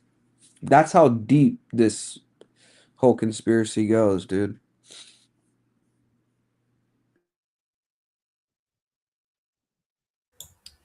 Yeah. So let me think about something. You would say that in a sense the humanism is the origin of these problems when it started to escalate, like the precondition to the problems or something, like humanism, right? Because you mentioned humanism. Absolutely. I think humanism is a major factor into the issue, and that's rooted in idealism, and it's rooted in the you know, I'll give you the actual breakdown because I have it here. One second. So this is something from lecture 3 of the Orthodox Survival course on the Renaissance. He says the life of the saint, which we just heard, Saint Paul of Obnora, gives us insight into a civilization which is exactly the opposite of civilization we are studying now. The Western civilization since the schism, which is the schism between Roman Catholicism and Orthodoxy, since the Middle Ages, in the traditional Orthodox civilizations such as that of Russia, very similar events repeat themselves. That is, there are barbarian invasions, Monasteries may be laid to waste. The monastic life at one time flourishes, at another time it grows lax, and then again it flourishes. Saints rise up, the devil is constantly attacking, there are invasions from the outside. All this happens without disturbing the basic harmony and equilibrium of the civilization. The same thing is true of Byzantium. The same thing is true as in the West before the period of the schism. There is nothing that we could call new because once Christianity has been proclaimed, once Christ came and established his church, there is nothing more that can be new. This is the preparation for the end of the world, and people who are penetrated by the principles of Orthodox tradition do not expect anything new in this world. In the West, on the other hand, beginning already as we saw in the last lecture with the High Middle Ages, with scholasticism, Francis of Assisi, Joachim of Flores, and the element of romance entering into religion, the new political ideas, there's already the idea that something new is happening. Christianity is being improved upon. There's a search for some kind of new Christianity, even though they do not use that word yet. And this emphasis is increased in the period we study now, that of the Renaissance, the period after the Middle Ages, roughly 13 to 1600. We'll find in this period that what began in the Middle Ages is already now becoming an epidemic. And there are things that happen which are totally new in the history of mankind, or they did not exist before, now attain some kind of completely new level. The purpose of these lectures is to repeat why we should be studying the development of modern mentality, is so that we might understand why the world is the way it is today, what has gone into forming our own minds, so that we can be orthodox by rising up against all the false ideas, all false formations in our mind, and seeing what is true orthodox mentality and the true orthodox teaching. Now, this is where he gets down to it. He says, unfortunately, the end of this modern period, which begins with a schism, has produced a generation of people who are quite unaware of the past, and therefore a person who does not know what his past is very easily becomes the victim of his environment, which is based upon an anti-Christian philosophy. He becomes this by everything which is in life around him, and we're trying to understand those things which are in the life around us from a deeper philosophical point of view, so that even the music in the supermarket becomes something philosophical. It has at the back of it an idea which is supposed to give us a certain feeling which takes us away from Christ. And so the purpose of this study in Orthodox self-defense. The whole course is an examination of modern history from the point of view of orthodoxy, which is rather a novel way to do it, because all history books are written from the point of view either they begin with the idea that there is a dark age and then an enlightened modern ages, and everything is criticized from the point of view of modern enlightened scientific world outlook, or else there's another school which says that Christianity, Catholic Christianity, is the standard and the 13th century is the pinnacle, and everything else is falling away from that. And they're the other point of view. But our point of view is orthodoxy, and from the point of view of orthodoxy, it should be said that the period of the Renaissance is actually less significant than the period of the Middle Ages. During the period of the Renaissance, we see the most spectacular changes and differences from ancient Christianity. But the actual period when the big changes occurred, which were later to read the Renaissance and beyond that, occurred as we saw in the last lecture in the period right after the schism. After this, everything becomes a logical deduction from that first change, because once orthodoxy has been left behind, there's nothing but the playing out of the new principles which came in, and all the principles which began in the Middle Ages will be worked out right up to the present day. So that actually today, the forces which are shaping history are just the same as they were in the 13th century. Only have they obtained a more advanced form. The period after the Middle Ages is called the period of the Renaissance, the rebirth, that is, rebirth of antiquity. It is the age of so-called humanism. Okay, so here's where I'm kind of getting at. And it's very clear already what is the basis of the new epoch. We saw that the period of the Middle Ages was dominated by scholasticism, that is, the reason which becomes autonomous, reason which is placed above faith. And this reason, as Koryevsky very well saw in the 19th century when he was criticizing the West from the Orthodox point of view, very quickly turned against Christianity. First, it was supposed to be the handmaid of faith and serve Christianity, improve all the dogmas of the faith, improve a great many of other things also based upon authority. The authority both of Scripture, of the early fathers, mostly Augustine and Aristotle, since it was believed that Aristotle had the true view of nature. But in the age of the Renaissance, this reason turned against religion, because if its reason is autonomous, it's able to develop its own principles. There's no reason why it should be bound to religious content. And also, we saw in the Middle Ages that great movements of Francis and Joachim were very monastically, ascetically orientated. But in the Renaissance, there was a complete reaction against that. And again, this simple matter of the context in which the new ideas arose and changed, and therefore no longer were people interested in either monasticism or having reason serve theology. And so we find in this period that the idea of monasticism and asceticism is treated extremely negatively, because the interest in the world has now become awakened. And so it was natural that at this period, Western man turned away from the church to pagan Greece and Rome, the monuments of which were all over the West and especially in Italy. And one writer has even said at this period, pagan Greece and Rome had their revenge on Christianity, because that pagan antique ancient civilization had been overthrown by Christianity. The ancient pagan civilization which placed man first was first overthrown by Christianity. And now, when reason turned against Christianity, this ancient paganism had its revenge on Christianity, being united with reason. And in its turn, this paganism gave a great impetus, a great push to an ideal of total worldliness.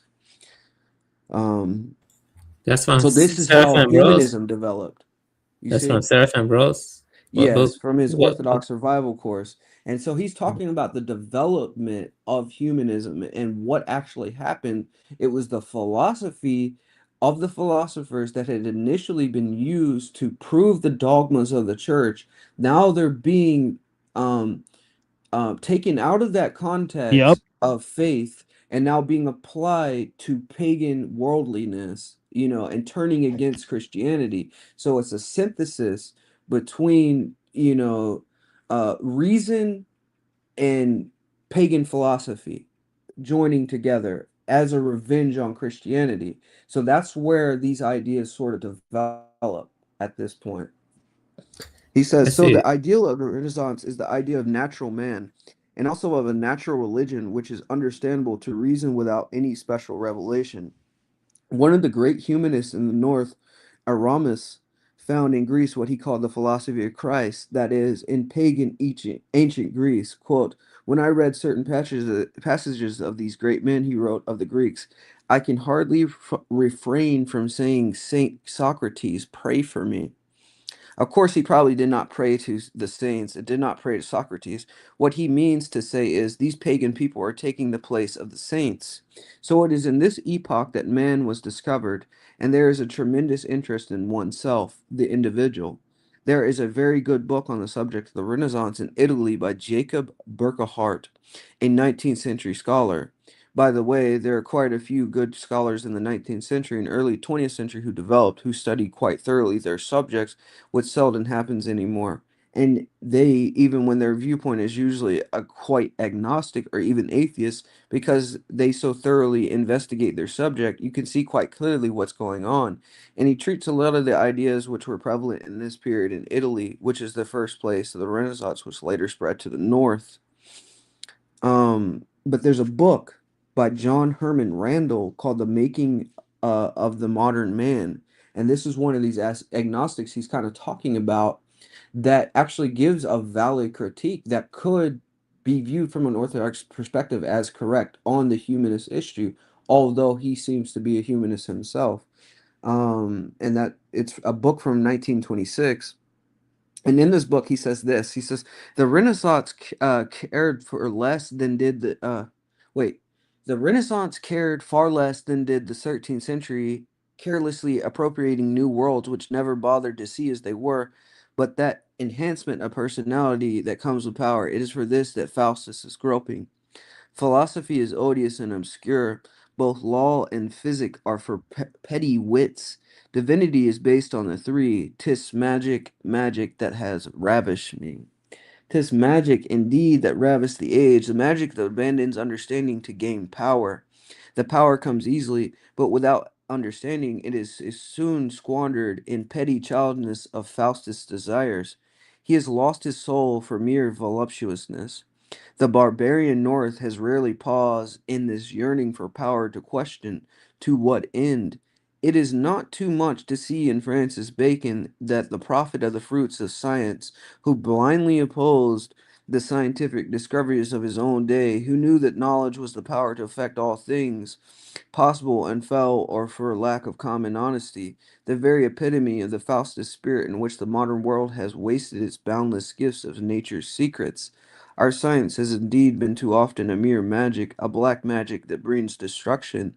We know the secret of the atoms and invent torpedoes and poison gases, and yet back of all this how does he say it?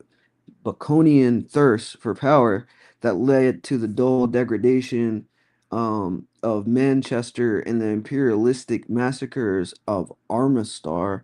There's an inner striving for something beyond that counts the products as mere babbles after all. He says the monk was gone, and his strivings for perfection beyond life gave way to the striving for a fullness of life. It is for others to decide whether this was an advance. We can only record and murmur what Bruno and the Elizabethan of Italians. Even if the longed for goal he never reached, even though the violence of the striving consumed the soul utterly, it is enough that it should burn so nobly. So this humanist is basically saying like it's no longer the age of the monk. You know what I mean? So he's making the point that Father Seraphim was making, like there's this rejection of asceticism and sort of, he's even questioning, is this a superior form of life as we descend more into the black magic science of this Faustian spirit of the modern age? Yeah. Can you do me a favor later? Just take the excerpts you read and put them on the Discord. I will read them again more thoroughly. I do respect your anti-modernist perspective, anti-humanist perspective. I do have my own view. I'm not trying to get into argument here, but do you think the anthropocentrism inherent in Islam, Christianity, Orthodoxy, it could have created the potential for the virus of humanism to sprout? You see what I mean? I don't think that we deny that.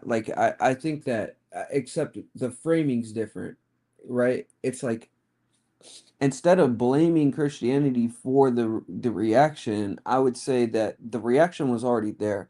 That's why paganism's turning against Christianity by combining with reason, in the Renaissance. It's like this had existed in Rome. It was the dominant worldview. The pagan philosophers were highly respected. It wasn't until Christianity came and sort of flipped the world back right side up from our perspective. And then it's not that we created this reaction, rather this was a monster that had been buried under a rug that sort of is coming back to life to get revenge, and it's not so to blame it on Christianity is basically saying how could we be the blame for something that already existed? You get what I'm saying? Yeah, because it seemed like some of the pagans, they seemed to not respect monotheism because there was no representations of the gods, right? So they would say, well, and the gods were anthropomorphized within the pagan traditions already, right? Yeah. So I mean, that's my point. It's like if the tradition is already there, right, and it's just now combining again in the Renaissance, and it's actively, viewing Christianity as competition and as something that has to have revenge on. Is it the Christians' fault that this monster has developed to try to overtake it? You know what I'm saying? I would say no, because it's like, you wouldn't blame the superhero for trying to fight the supervillain. You know what I mean? I don't know. I mean, I'm not blaming Christianity. I'm saying that it's just a conditional statement. You need two things: anthropocentrism and a notion of progress to have humanism, sprout up. I think so. Those are prerequisites. If you take Islam, Judaism, and Christianity and combine them, with Greek philosophy, that does happen. As Seraphim Rose said, right? It seems to be an end result of focusing on the humanistic elements within the Greek philosophy to explain the religions. Right. It's cherry picking, right? You know, whereas from an Orthodox perspective, it's like by the time you get to St. Justin Martyr, and even prior to this, it's like Christianity is seeing the rhetoric and the reasoning that is behind Greek philosophy as just as much a part of the logos as anything else in the world if it's directed towards truth, right? And it's like they seen the Greek philosophers as below Christianity. They seen Christianity as a superior philosophy, and that the pagans, philosophers only had snippets and only seen broken pieces of the fullness of truth that would be found in the Christian, system. It wasn't until those monks brought those books from the pagan philosophers after the raid of Constantinople into Europe that you have these kind of people cherry picking the ideas from the philosophers, disconnected from the Christian understanding of those monks that brought those books. And they're saying, wow, look, they're talking about particles, and they're talking about, and then they develop these sort of systems that get their revenge. They, because Europe had yet to really find the fullness of orthodoxy. So what do they find? They add their, European paganism to the Greek philosophers, and you get a synthesized, more hefty ideology that's competing with Christianity now. And it's dishonest a lot of times. Unfortunately, it's dishonest because they're cherry picking. Yeah, but syncretism was existing even back then. Like Judaism, the idea of Satan came from Zoroastrianism. Like that's like accepted. I would disagree with that. I know I've heard that, right? Yeah. But the concept of Satan, I think, there's a very different concept between Satan of Zoroastrianism and the Satan of the Old Testament. And, from our perspective, there's no religion. And I know modern scholars are going to have a problem with this. And a lot of people have a problem with this statement. But I go off of the saints. I'm not depending on modern scholars to tell me my religion. I go to the great ascetics. So in the case of St. Augustine, he says there's never not a time that Christianity didn't exist. What does that mean? In the sense that if we believe that God created the entire world and everything in our world, there was never not a time that the church didn't exist, in the sense that from the beginning, God created the angels. He was there in the beginning. He creates the earth. Moses is receiving a revelation of bygone times, right? This is a vision that he's documenting that's from an earlier period. The time period that Moses wrote it isn't important as to when was the vision given to him. What time period was the vision given, and what you get what I'm saying? Yeah, I take a sort of a different thing. I think maybe if I read Zoroastrian scriptures, they sound a lot like sort of Judaism, or like a lot of the teachings that I think are right in the Old Testament, right? Maybe some of the ones that are right in Islam and Christianity as well. Right. So I see a lot of true stuff in Zoroastrianism. Too much true stuff to ignore. I think maybe, I think possibly there's the founders of that religion were rightly guided prophets. Right? Well, I think that in this sense, like, okay, so there's 3 sages, right? That Herod asked to go meet Christ when he's born, right? You know what I'm talking about. Right, the Magi. Yeah, exactly. The Magi, right? And they're supposedly Zoroastrians, okay? And they're studying the stars and looking at the stars. And, just like the Virgin Cybele, these were pagans that in their pursuit of truth, God revealed revelation even to them in their paganism, and it's like this isn't near a narrow or a broad take. This is like a mean between extremes, as Aristotle would put it, on how Christianity views truths within pagan traditions. We see it as like snippets or pieces of the universal truth that is Christ. So it's not something that is like it could be used to turn against Christianity to disprove it.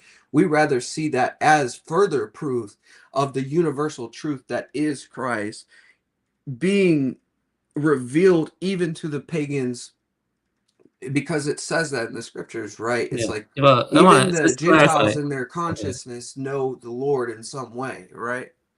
I just want to clarify something. The universal truth that's revealed by Christ or some kind of revelation, I would say that unique to Islam and Christianity, because I actually do not like Zoroastrianism being claimed by non-Iranians. You know, Zoroastrianism was an ethnic-based religion, you know, and I don't like white people going around and claiming my ancestors' cultures or that they were my ancestor or that I'm a mongrel, stuff like that.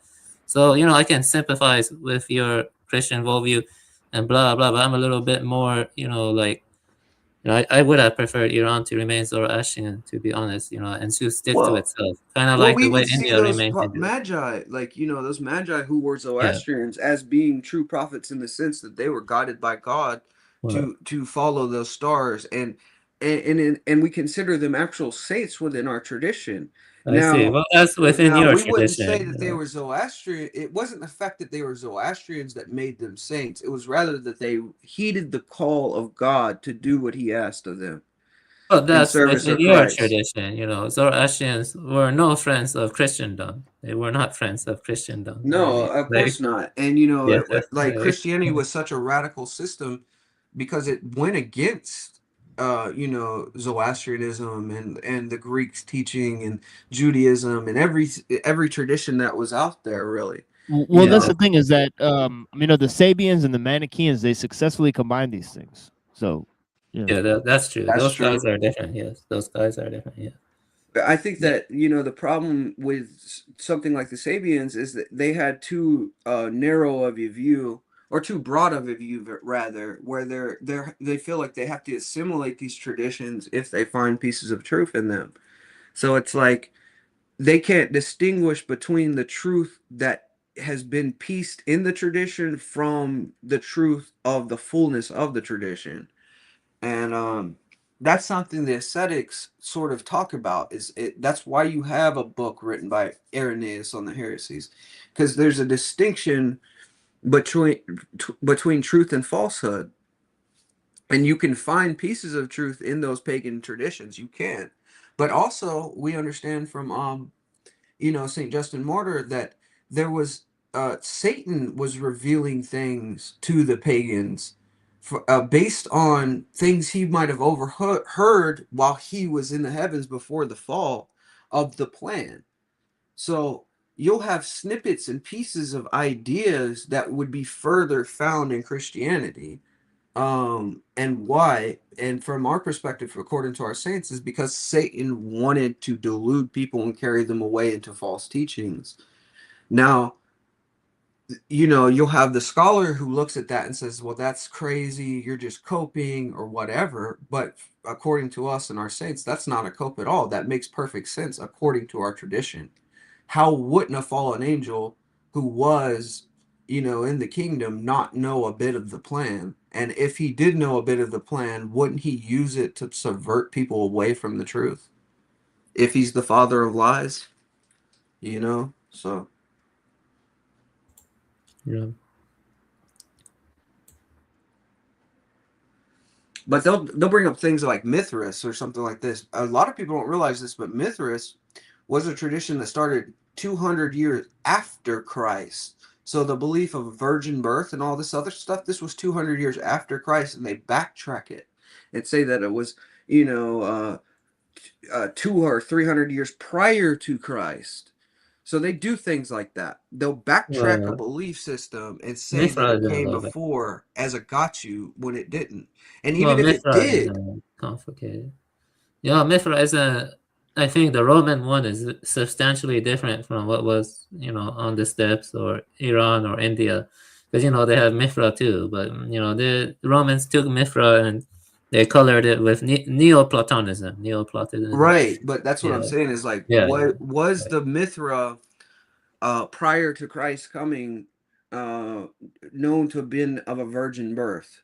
You know what I mean? Like we're talking about Yeah, the double shot. that documentary they released. I knew the person that actually released it. It was my girlfriend went to the same school as him. That went to the same school of arts. Zeitgeist, that film. It's St. Peter Joseph. Yeah, you told me this Right. before. Yeah. Yeah, so that particular documentary is full of lies like that, where he's saying that Christianity and these pagan traditions have the same structure, like virgin birth, this thing, this thing, this thing. And then when you examine it, the context is completely off, and it's been Yeah. disproven. Like you could find entire websites Yeah. that prove like he's being intellectually dishonest and Yeah. he's Yeah. not being honest about his time. That's the scholarly consensus agrees with you. The academic Yeah. consensus agrees Yeah, with he you. took it from this lady who wrote the book Christ Conspiracy named Acharya S. And then Yeah. she actually took a lot of her writings from a 33-degree Freemason named Gerald Massey. Exactly. who You see what I'm basically saying combined- though? Yeah. So these concepts, and this is something like it reminded me of like Frankfurt School youth cults or something, right? Where it's like, how do we get the youth through a propaganda film to follow a Masonic doctrine that isn't true, where you distort history, right? And this again goes back what Father Seraphim says, that from the 1300s on, we're seeing this being repeated time and time again by the humanists, which is what Freemasonry really is. You know, it's an atheistic mindset that's anti-Christian in tone, and everything is to reject and refute Christianity. So there's a number of belief systems that branched out from that. Darwinism's one of them, you know, which leads to things like Hegelianism and Marxism and, you know, communism, and all these belief systems sort of developed out of that period of the Renaissance. Yeah, makes sense. Yeah. Yeah. I mean, I agree with that. Yeah. So most of it. Yeah, I agree with most of it. Yeah. Well, I would say, like, be honest with you, there's that book, I'm going to send it to you. It's Orthodox Survival Course. And if you were like, put it this way, if you want the perspective of an actual Christian perspective, and I'm talking about ancient Christianity, I'm not talking about what most Westerners consider Christianity. I'm talking about what the Greeks considered Christianity, right?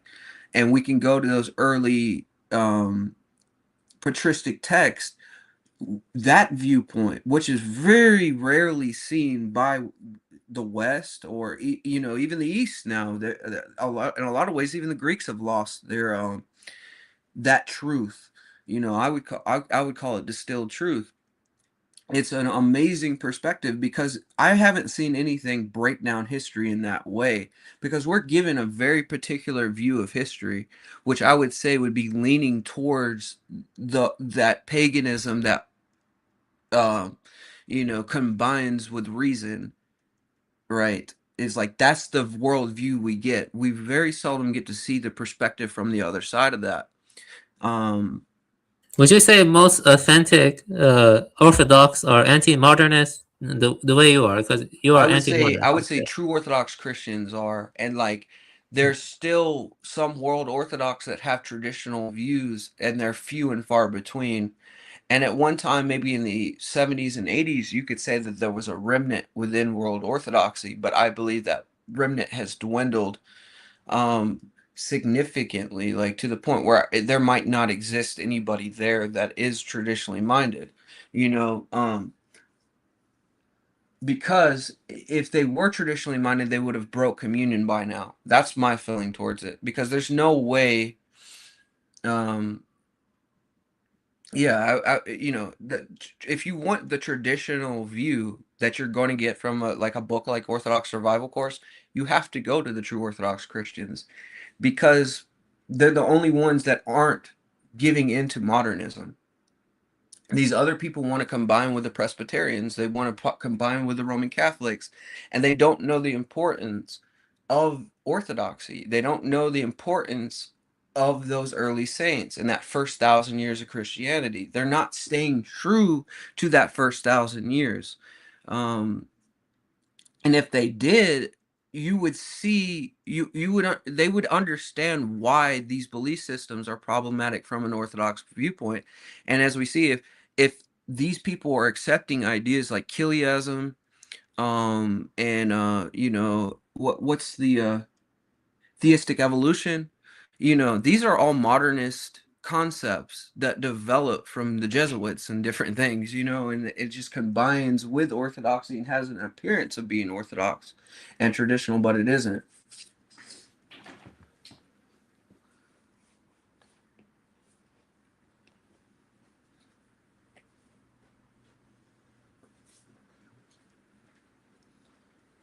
I think the greatest struggle of modern man is to find out what orthodoxy is. I know that's been my struggle, and like even when you find it, it's being true to the tradition. You know, if someone were to treat the tradition as if they were to treat any other tradition and they got to the root of it, I believe that there's a gold mine of wisdom that's needed for modern man to cope with the world we're in. Like if I didn't have those patristic texts, I would have been probably still like doing the same old things I once was. It's been life changing for me at least, because it's just forgotten. It's like important truths that are there, and there's a treasure trove of them that we can access, and especially at this time. There's Greek and Latin texts that have never been translated into English that we can easily translate now. And the more I look into those texts, I'm finding out things the scholars don't admit or don't know. You know, it seems very clear the scholars are avoiding this subject. And it's unfortunate because it's a tradition that's owed, I believe, a scholarly pursuit just as well as Chinese philosophy. Why it's not treated in the same, why the Orthodox ascetic saints aren't treated in the same light as a Lao Tzu is beyond me, because they're in the same line. I feel like he's a proto-Hesychus, you know, in the same way you have Saint Macarius the Great of the desert. Like this is a Lao Tzu in a sense. If you read the words he's saying, it's just as impactful. It's just as there's a divine spark, a sacredness to the things he's saying, and it's multiple like sorry that. to cut you Boy, off. y'all sure do like that word divine spark. So does the artificial intelligence that they want me to use. Yeah, sorry to cut you off, but you know, you're saying there are no good scholars about these Orthodox saints? Like, No, I think there is good scholars out there, but okay. it's few and far between, because what you'll have is like there'll be a Jesuit scholar that'll like cover Leontius of Jerusalem or something like that, right? And they have this problem because of scholasticism. They'll question it. Like, for instance, I'll give you an example. Leontius spoke about a monophysite by the name of something the cat. Like I forget his first name, but anyways, there was a third of this person. So Timothy the cat, right? Well, there was a Timothy the third. And scholars will say, well, how could Leontius be talking about Timothy the cat when he was 100 years prior to this situation? And once you look into it, you find out that there was Timothy the third that went by Timothy the cat of the same time period that Leontius is talking about, and he's talking to a Severus and a Colonimus. And they're sending letters to each other, so we can corroborate that he's not talking about Timothy the first, but he's talking about Timothy the third. And scholars will look at this and say, well, this is impossible, but it's because they don't have the context. And where do you get that context? It's further research into the tradition. You have to look at the letters of Colonimus and the time period of Severus to get that. That's a big problem with scholars, I see, at least. It's like they're not doing the proper research. Yeah, that's most of them, but there are a few that do the proper research, right? Just a few, like, Right, and usually those they come from theological schools, like, you know, like they're actual monks. You know what I'm saying? Like Yeah, I know the what you're best saying. Yeah. ones I've come across have worked at monastery or lived at monasteries and have actually translated the text from Greek to English and knew the Yeah, language. And there's a similar, thing with the, Buddhist, the different schools, and I'm pretty sure right, like you'd if see you it were with other, go to yeah. someone that was teaching Lao Tzu, you would want, like for instance, like the leading scholar in America in the 60s was Ji Xing, and he was directly taught in China by the Chinese philosophers the teachings of Lao Tzu and other philosophers of China. Would you rather learn under somebody that had a direct connection to the tradition, or would you rather a scholar that has just read books from other scholastics? And I think there's a difference between the scholasticism of scholars and the traditionalists that are actually a part of the religion that they're researching or philosophy that they're researching. Yeah, that's true. Yeah, it's applicable to many traditions. Yeah, it's a kind of issue. Absolutely. Yeah. Like they translated the Lotus Sutra. One translator tried to make it more gender neutral, believe it or not, and like that's crazy. That's Like, exactly what I'm talking about. You see yeah, I what I'm know. saying? It's like Yeah, I know what you're if saying. they're going into the tradition already with like a modern filter and they don't have the equipment to sort of put the text in context in the tradition that it's in, then they're not meeting the text on its metaphysical ground, but rather putting it through the filter of modern scholasticism. And when you do that, you take everything of value from the wisdom of the text, and you put it to the light of your so-called enlightened modern mind. And almost it just feels like they look at the past as if everybody was stupid compared to them. And there's always this questioning, and a lot of times scholars will question things that are completely true, like the oracle bones or something like that. Like they questioned the meaning of a particular character in Chinese where someone translated as divining, and they argued, well, that can't be the term. And then the oracle bones came out of the ground and they ended up finding out that that letter actually meant to divine. Okay. So oftentimes scholars are incorrect, even and they'll go to the traditionalists and see them translating something correctly, and they'll question the traditionalists because they feel like they're superior, and it's an ego thing. You got a lot of cognitive issues, and again, it's rooted in, like we were talking about, this Renaissance paganism turning against Christianity and all tradition, really, because it wants to put these traditions in the cage of progress and say that progress is superior to the tradition itself. Yeah, yeah, makes sense. Yeah, yeah, you're very good at rhetoric. No, not rhetoric, but argumentation. Yes, yes. So I see your perspective. Yeah, you should probably have you tried debating other Orthodox like who are more progressivist They and like block me. They block oh me, yeah, and okay. they block most of us in the Right, tradition. yeah. Yeah, that's Yeah, what's they don't want weird to talk is to us. yeah, like a lot of us tried to like debate like some of the influencers and stuff. And yeah, that's their general attitude. Like this guy here, like who's on the screen now, he refuses to talk to me, block me, refuses to debate. So I it's would like love to debate a Jim Bob, dude, and yeah, I would get on camera with him. I would do you know what I mean? I don't mind doing that. There's like I'm not like hiding or something from these people, and right. we've put out a The other challenge way to Jay around. Dyer. We've put out a challenge to these people. I've jumped on their shows. Yeah, they're hiding from you. Yeah, Seems like. I mean, and what it is they want the reins, right? They want to keep the reins. That's why, like, if we bring up, let's say, the Rothschilds, you'll see next week DPH posting a video on the Rothschilds.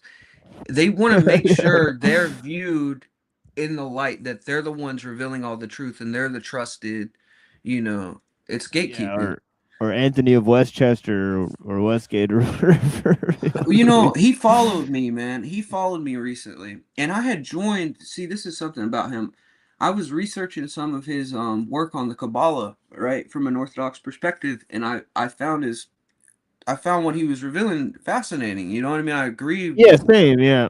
I thought it was fascinating. So I joined one of his discords, and I was like, "Well, I'm the guy who translated the Princess uh, uh, uh, what's her name? It's a book called Maternal Lament, The Maternal Lament of Mother Russia, and it's a book that was banned in Russia because in it the woman documents how Sergius pointed out churches to bomb, right?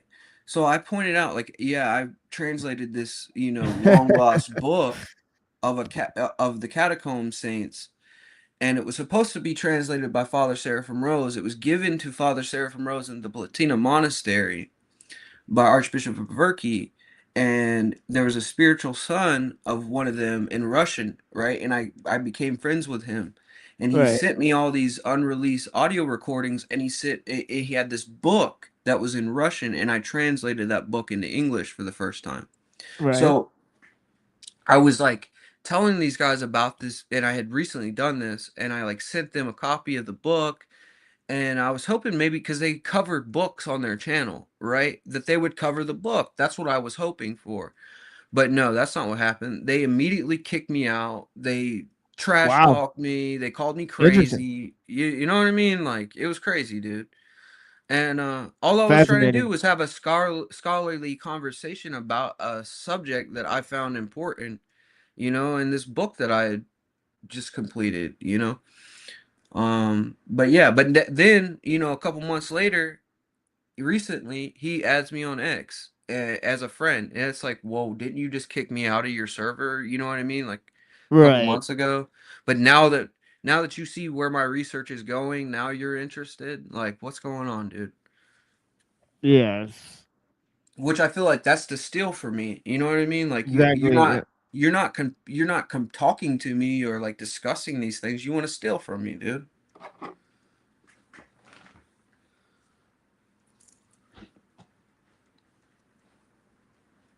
Well, I hope you can debate more orthodox Christians regarding these issues of humanism versus anti-modernism. Which is truer to the anti-modernism and it's truer. Modernity. Yeah, It's modernity. modernity, brother. And Yeah. well, see, the big issue why they don't want to face this, because if they were to actually have a conversation about these issues, they would have to admit that the jurisdictions that they're involved in are playing the game. Like, for instance, there was a podcast recently by one of the World Orthodox guys. I forget his name.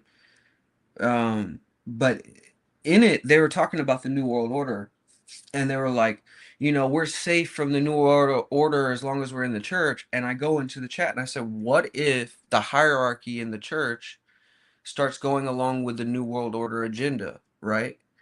And the two people on the podcast like, well, we've seen that in 2020, and then their moderator, which is Slowboard Whiteboard, was like, "Get out of here! You're a true Orthodox schismatic." You know what I mean? So they don't want to have a discussion about these issues. Like, what if the hierarchy is accepting funds from UNESCO, which is giving it, which developed humanism, So the people that develop humanism are funding your church, and you're in communion with people. You know what I mean? So they don't want to actually get into the ins and outs. Because if they did, they'd have to admit that they're along with the ride. Yeah, that they're not as sincere and authentic in their beliefs. I mean, basically, they don't want to admit that. No. Yeah. And see, they want to play as if they are, and then the ones that are truly convinced, see, they'll give lip service. So they'll say things like, "Yeah, we believe ecumenism is a heresy, but my bishop's still Orthodox." And within Orthodoxy, there's a concept called the golden chain. So everything flows down from the synod of bishops. So your patriarch, and then there's the synod of bishops, then the synod of bishops, then there's the priests, then there's the deacons, then there's the lay people, right? There's like a hierarchy here. And if the top of your hierarchy isn't directed towards orthodoxy and the synod's not directed towards orthodoxy, then how could your bishop being put in place by this synod be orthodox even if he disagrees with him, he's submitting to people that don't have the same agreement. So there's a link off in this chain. And if everything flows down from that bishop, from the patriarch, bishops, priests, laity, and there's a link off in this chain, that means there's a compromise here that's unacceptable, right? And within Orthodox tradition, it says that we are to break communion with those that go against the teachings of Christ. This is something that St. Paul said, that, you know, if anybody doesn't accept the tradition as handed down by us, let them be anathema. So by staying in communion with people with different beliefs that are giving into modernism, that are, you know, doing rituals with pagans at the World Council of Churches, your bishop knowingly seeing this makes him complicit. He can have lip service where he said, I'm against ecumenism, but if he's communing and kissing the hands of ecumenists, what does that mean? Right? And they're blessing the sacraments for you. You know, this is an acceptance of Antichrist, and it becomes this thing where we understand it's lukewarm. It's you saying, well, yeah, that's happening, but you know, it's too much of a problem for me to leave the heretic, you know, and then who becomes the enemy? It's become the traditionalist becomes the enemy when you've submitted and compromised to the modernist, because the traditionalist is a mirror. Now he's making you see yourself, saying, look, this is what traditional orthodoxy is, that this doctrine is unacceptable. So that's why we become the enemy. That's why we have to be blocked. That's why we have to be slandered, and said that we're, you know, schismatics and sectarians, because otherwise they would have to admit that they've compromised. Yeah, yeah, it makes sense. Yeah, yeah, I can sympathize with that. You know, it makes sense. You know, it's a new kind of problem. I don't know, maybe Tower of Babel or something had similar issues in the past and it's hidden from us. I don't know, but these are unprecedented types. So these are Check this unprecedented. out. So there was a time period where the Arians had did the same thing. So they took over churches in Rome. The Arians believed that Christ was a creature, right? So they put their bishops in place over churches in Rome, and then there was Orthodox bishops, and they refused to be in communion with the Arians. So they broke communion with these people. They didn't have their people continue to go to these churches. So what did they do? Instead of stay under a synod with the Arians, they created a new synod. This is something they say that can't be done. They say you can't establish a parallel church. Well, our argument is that we're not a parallel church. In fact, we're a continuation of proper Orthodox hierarchies that are directed towards traditionalist orthodoxy. I just want to see if I remember this correctly. Arians, they thought Jesus was just a man, correct? Or am I misremembering? Yes, they thought he was a super creature. Really, it wasn't this that he was a man; he was a super creature. Super creature. So he was like Superman or something, right? You know, it's like he was still a creation of God, though, but he was above all other creatures. Oh, I see. Yeah. Yeah. So, that was the Arian doctrine, but there was Orthodox who refused to go along with this. So instead of staying with them, they started their own synods and they created their, you know, they continued the church as it was supposed to be, according to the tradition.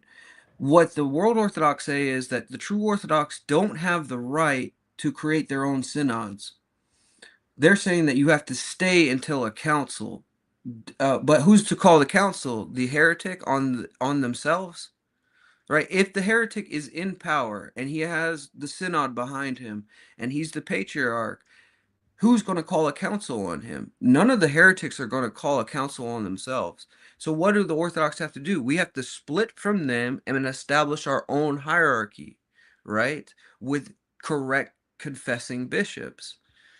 And our argument is, instead of us being a parallel, to be a parallel, we would have to be the same thing. And we're not the same thing. We believe in orthodoxy. They believe in modernist ecumenism. See, that's the issue. But they conflate it. They act as if they're still orthodox, although they're heretics. So we're a parallel to them. But it doesn't make sense. Yeah, it makes sense. I mean, what you say makes sense. Yeah. Right. But that's the conversation the Jim Bobs and the Dyers don't want to have. You see Well, what I'm yeah. saying? Yeah. It's Well, they like, work for the establishment. You know, the establishment doesn't want anti-modernist views like yours to grow because that would mess with their well, profits and you their take like a Peter stranglehold. Harris, right? I don't know if you know who Orthodox Ethos is, but it's a guy named Yeah. Father Peter Harris, and he's with the Ecumenical Patriarch. And we had an inside guy that was working there at the Orthodox Ethos. His name is Subdeacon Nectaris. He's got um a publishing company called Orthodox Traditionalist Publications, and he's got a YouTube channel called Orthodox Traditionalist Publications, and he releases some great books that exposes all what I'm kind of talking about. Well, he worked with these people, and he came to realize that they were lying to the audience about historical narratives, about saints, and revising history. And he started calling these people out and arguing with them over this stuff. But it come out that this Father Peter Harris was being paid by the Ecumenical Patriarch, and they gave him a house to stay in. So he can't speak out against the ecumenists that are directing the church toward modernist reforms because he could lose his home. Do you see what I'm saying? Um, so that's the situation we're in. We have talking heads that are being paid off with homes and housing in order to perpetuate an agenda that funnels people into these churches that are directed towards the World Council churches and controlled by Freemasonry. Yeah, and the interest of multinational industries too. You know, what I mean, those guys too, and Freemasons. You know. Now look, and now Father Peter Harris will go to the World Council churches and he'll give this great speech about anti-ecumenism, right? But they don't care because it's just lip service. It's like, who cares if you say an anti-ecumenist thing at this speech when in practice you're still submitting to the ecumenist, right? So what it becomes is a cope for the faithful, and this is how the Father Peter Harris is the controlled opposition. So he's telling people, oh, you can fight from within against these people that have controlled the hierarchy for 100 years, and nothing changes. And by the way, when bishops have stood up against the ecumenists and have spoken out, those people were deposed and tossed out of the church. And you know what? Father Peter Harris didn't run to their defense when they were deposed and kicked out of the church. So when somebody truly fights from within, like he says people should do, he doesn't support those people. He only perpetuates the problem more. He funnels people in to submit to the ecumenists and pretends as if they're fighting from within, but in reality, anybody who does fight within, they silence. Well, I have a quick question for you. It ties this all together. Would you say, in a sense, the Jews or the Jays, they're promoting like ecumenism and they're promoting like, you know, syncretism among all Yes. other traditions, but they retain the core of their tradition, like the Chabad, Lukavitch, and it's like Yes. yeah, like that. Yes. Yeah. I think that's what Antichrist is all about. I believe Antichrist will be of the tribe of Dan according to our saints, and that's Jewish. So he'll be Jewish, he'll be set up in the temple in Jerusalem, and things like Christian Zionism are preparing people to submit to the Jewish Antichrist, who will appear as Christ. And all traditions in the world, through things like the World Council of Churches, which is like a world religion, Antichrist will allow people to keep their tradition as long as they submit to Antichrist. So you can be a Buddhist as long as you submit to Antichrist. You can be a Christian as long as you submit to Antichrist. You can be a Mormon and so forth and so on. Or, you could believe in Muhammad as long as you submit to the Antichrist. They have no problem as long as at the core, the world submits to Yeah. their Jewish Messiah. Would you say would you say this is an accurate way? So there's like a conglomeration of coordinating multinational industries, and they use the Freemasons and the Jews as a way to facilitate their growth and make people Absolutely. submit to their globalist agenda. I believe Yeah. that's the entire goal of Freemasonry Yes. is to perpetuate the humanistic doctrine. Um, you know, that creates a one world religion that's directed towards the establishment of a one world church of Antichrist. I believe that's all this is directed towards. And they're doing it. Not all of them are conscious. Some of them are, right? I think that a lot of this is prophetic. So, you know, for my, you know, because Revelation speaks of like a one world government with a one world leader, and you know, anybody who doesn't submit them will have to accept the mark. You know, all these things are directed towards that, and we're seeing types. So in the scriptures, there's something called typology within patristics and theology. So typology is a reoccurring theme within the scriptures. The scriptures are sort of a coil, and prophecies are like kind of like flashes and lightning in a bottle. You can catch glimpses of it, but it's dangerous to be certain of things. So that's why we don't say we know the date and the time. But back about typology, for instance, like we would say a world leader that is directed towards 1,000-year Reich. Okay, that's a chiliastic heresy that was condemned very early on with the millenarianism. So who does that? That you know, we have the painter in Germany who teaches this. So he's a type of the Antichrist, you know, of this coming world leader, this charismatic leader that'll be supposedly be for the peace and good of all man, and is directed towards like an idealistic utopian mindset where humanism reigns, you know, where the individual is supreme, you know, in some way. But yeah, like all this is directed towards that according to orthodoxy. Like, you know, this is prophetic. Yeah, I got you. Yeah, got you. That's yeah, that's interesting. Like, yeah, it's pretty dismal, yeah. But that's Well, that's there's the same thing with the typology.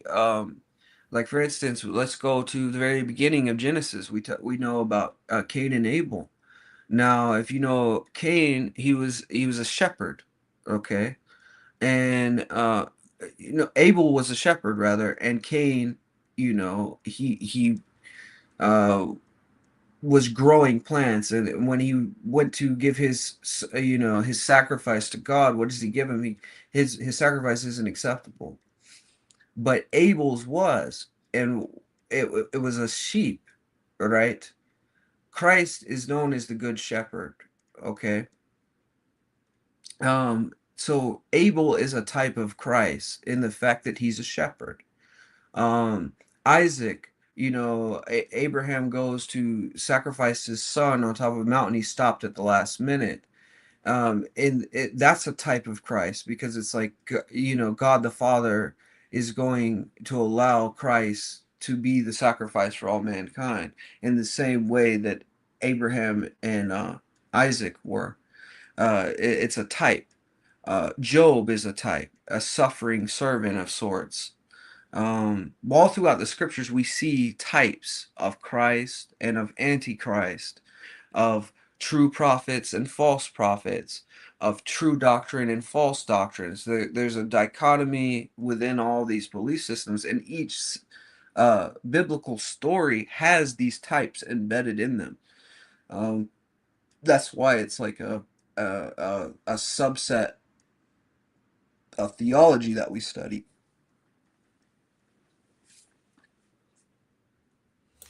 Yeah, I can tell you know a lot of knowledge about your tradition.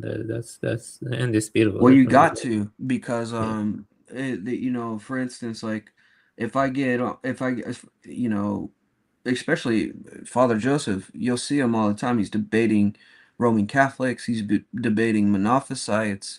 He's debating, you know, name the tradition. And it's like, if you don't know your own tradition, how can you discuss these topics with another person, like Protestants or whatever? In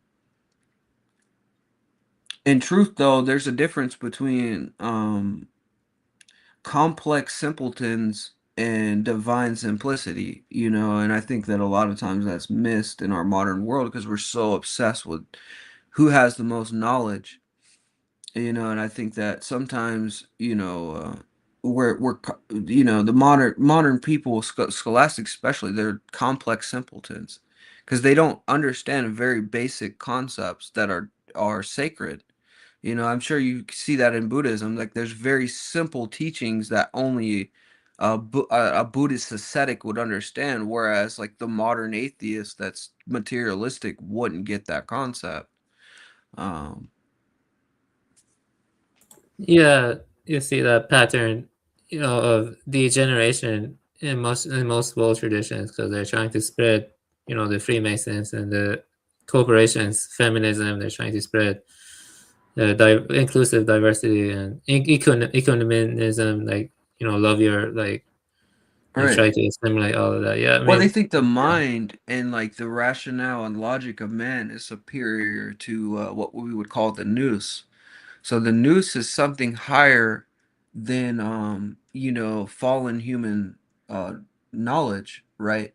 So it's like in our tradition, after the fall of Adam and Eve, the consciousness of man is at a lower state than it initially was because there was direct communion with God. That's why when Adam comes in contact with all the animals, he names them, and each animal is given a name that correlates to the essence of the animal itself. So, for instance, like take the word serpent, you know, in an initial language, probably which was what, Hebrew or something, there's a designation to the word serpent, even we understand today. There's something that innately about the word itself that describes the animal. And we would say that that is an indication that Adam had some higher form of divine revelation through his communion with God that gave him the ability to have superior wisdom than the average man.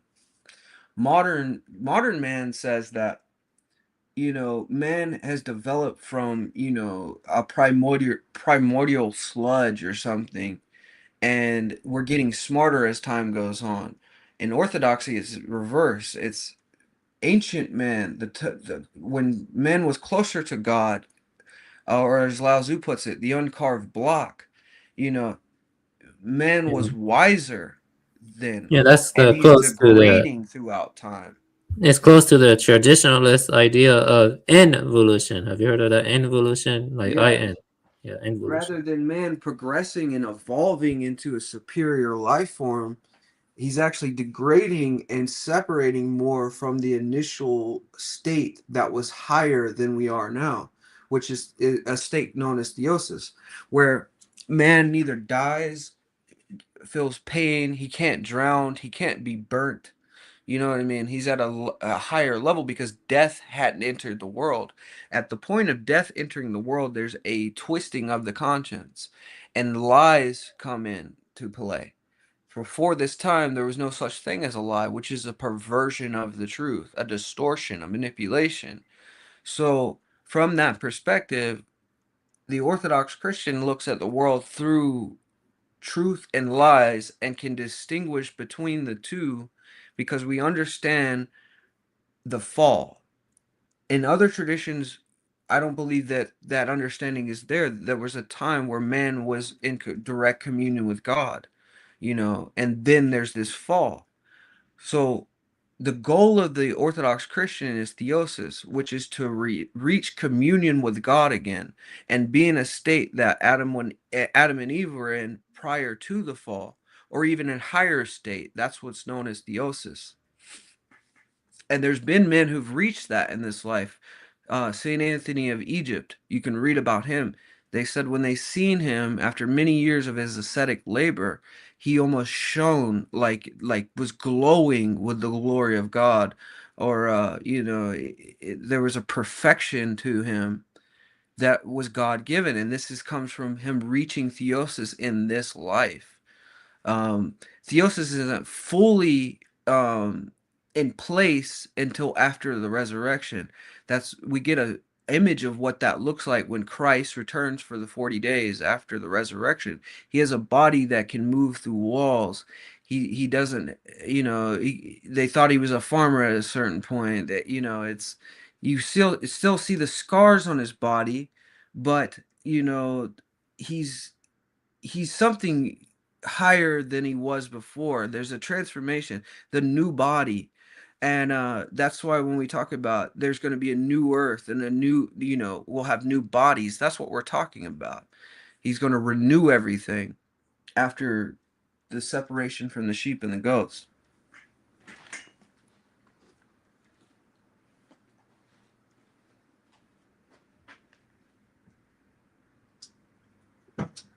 But the point I'm making right now is mainly about, okay, so within Roman Catholicism and the modern Orthodox perspective, the goal of the church isn't the new kingdom or like the new heaven and the new earth, and like the mystical body of Christ. Rather, it's about establishing a worldly kingdom and a worldly institution and a worldly utopia. It's the same goal as the humanist, because they're too they want to take the modern mindset that wants this utopia and then give it a Christian, you know, wrapping, because they've lost the understanding of this theosis. Like they don't have this same concept of reaching this salvation, you know, through communion with God. They have a very different perspective on this, on what the purpose of the church is for, which is the salvation of souls. They see the purpose of the church as being efficient in worldly terms. So they could see Christian charity as merely being, you know, someone paying for machines or something that cure some sickness with the machine, rather than depending on God for a divine healing through the sacrament in some way. So they want a technical sacraments in a sense. It's like Antichrist appearing to heal eyes or like heal the blind or heal the sick.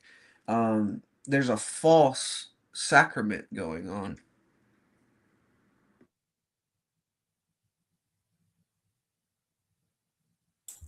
Yeah, I appreciate the time you took clarifying your views more further. Like I have a better grasp of them now. Thank you. But there's a Yeah, I don't know. appreciate the hearing me out. I'll be right back to this.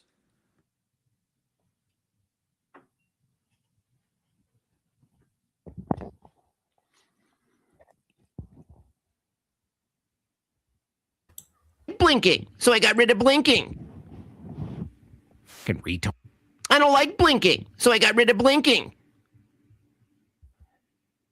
I don't like blinking, so I got rid of blinking.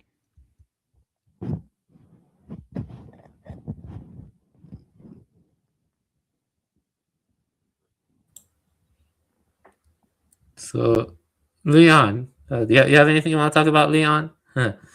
Yeah. Leon, is he even there? Dark Lord, Dark Priest, are you there? Perhaps. I guess he left. So,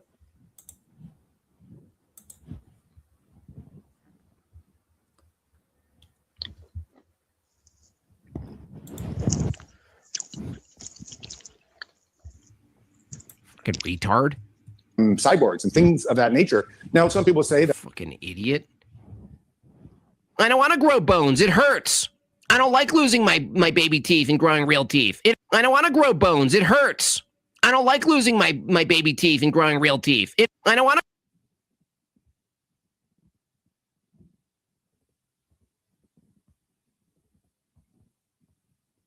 things of that nature. Now, some people say that Fucking idiot. I don't want to grow bones. It hurts. I don't like losing my baby teeth and growing real teeth. It hurts.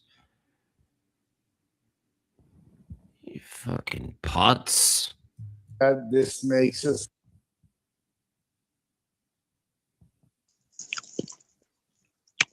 Who they is? Retard. Who they is?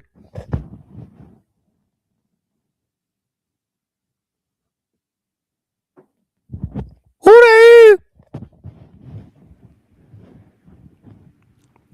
Chase says for $5, if we obtain the tech to live forever, quote, then an asteroid hits and then they have to live on a desolate planet forever. Yeah. This guy sucks. How could he be a good father? Imagine being a father when you can't teach your children, especially your sons, that a part of life, a part of your virtuous Christian paradigm or, absent Christianity, I don't know what it would be, but that your job is to avoid hardship? Dude just needs his nose broken. Dude needs to be slapped like woman propaganda.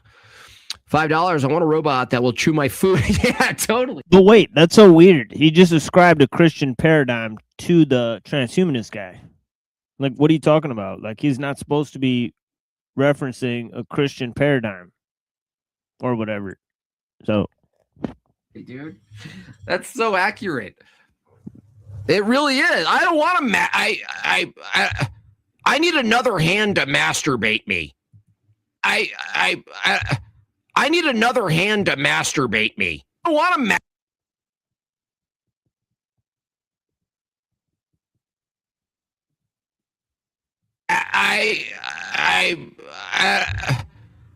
I need another hand to masturbate me. Yeah, Jim Bob. Over here, we call that prostitution.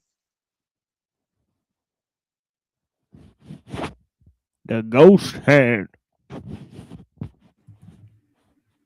I want a bird to spit food in my mouth from the sky.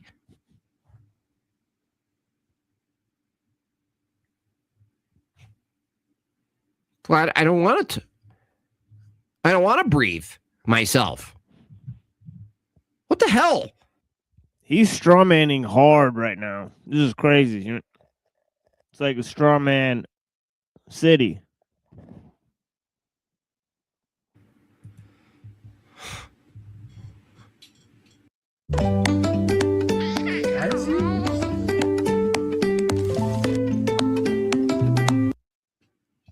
And you got your black babies. It's not human. And essentially, it's don't be a human, right? Like every part about being human. That's the irony. Is like Andrew says this in the debate. He says there's like a I don't know if it's a contradiction or a paradox where he says.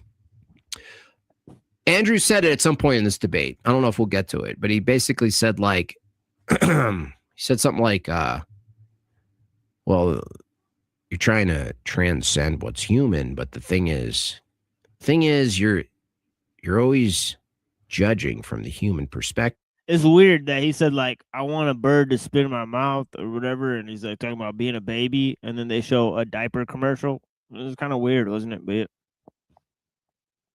it's like you try to transcend being human, but it's always the human that's judging the transcending level, right? Where you're at. So you never escape being human. And in fact, you almost necessitate that the human part stay so it can judge your pattern, your process. This is why it's stupid.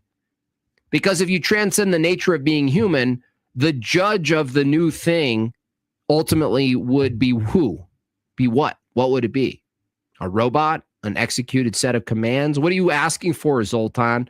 Oh, I just want to transcend being human. It's such a prison. I'd much rather be a calculator. Maybe it should be natural selection, like, what Albert Wesker wanted to do, just make it natural selection. Only the strongest survive.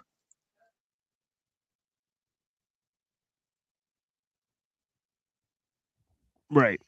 I mean, I'm just saying, since they're always wanting to talk about races and this and that, then, that's what it really sounds like to me, It's just, why not, like they do, what they did a few years ago, just release something out into the population and, only the strongest DNA survives.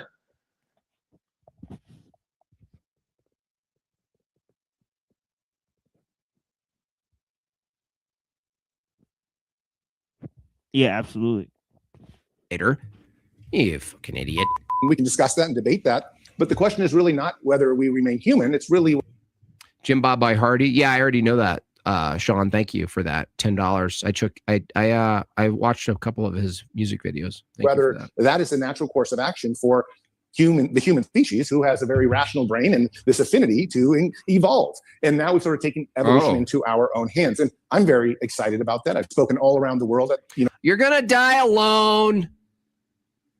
You're going to die, and all of your little boards and just graphs you drew and you thought was going to happen is not going to happen, buddy. Zoltan. See, that's Cope, because it's like he's pretending like none of the transhumanist predictions are going to come true, right? And I think that's a dangerous line to tread on, right? Some of their ideas, you should at least believe them that they're going to try to attempt it, even if you don't think it's possible, right? They are attempting it, right? So this is a problem. The problem is in the attempt. You're in your 50s for sure. It's over, dude. Stop. I'm really very much excited to live. About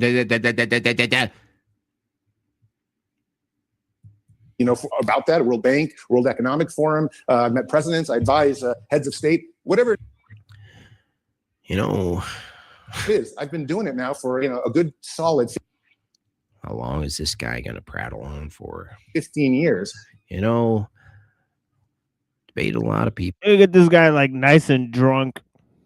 Like maybe like 45 minutes into this, he'll just be like, just litty, and then he'll like start reviewing in a different way. A lot of people, all sorts. Yeah, I noticed like Andrew Wilson doesn't like smoke and drink on camera anymore. You guys notice that? It's kind of weird, right? It's like he stopped doing all that now that he's on a larger platform. It's like, and that was stuff that he would do to show that he's like an authentic person. So it's it's pretty funny. Ways of life and belief structures. I never quite encountered someone who was a man who said so much fucking bullshit, who fit in so much bullshit in 10 minutes. Gotta hand it to you. And I'm amazed myself at how fast the movement is growing. I also understand, and that's why I'm the movement here tonight, that Christian society finds this despicable in many ways, especially if you're a traditionalist. Yeah, it's called a heresy.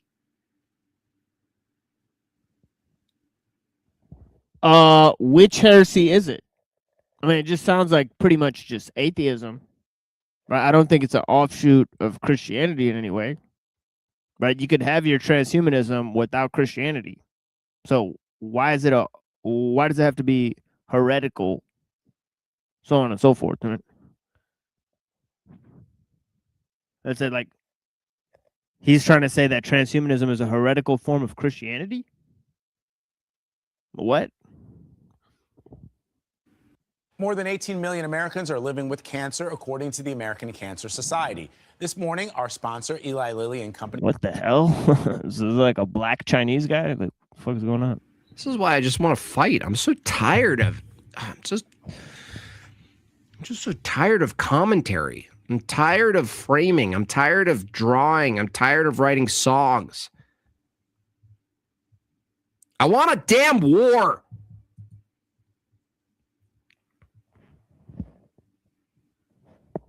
Yeah, there's plenty of wars going on. You can go join one of them. And instead of sitting here drinking and streaming. I'm sure you want a war. I want a war. I'm sure you do. It's a keyboard warrior. It's a keyboard war. Or is it a screen war?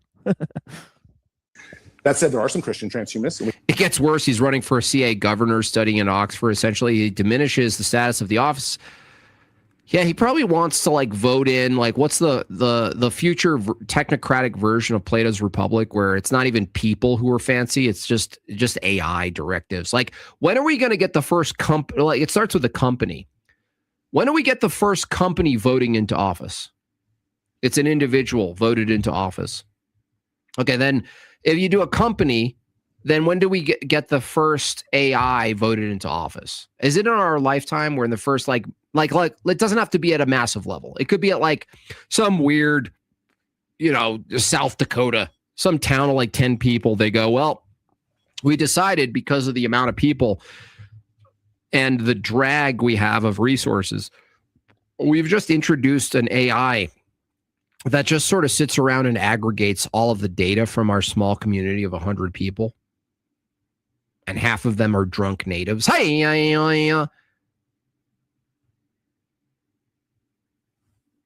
do you think when when Indians are drunk and they do smoke signals, they send out slurred symbols?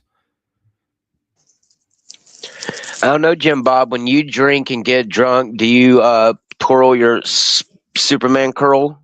Like, so fucking stupid.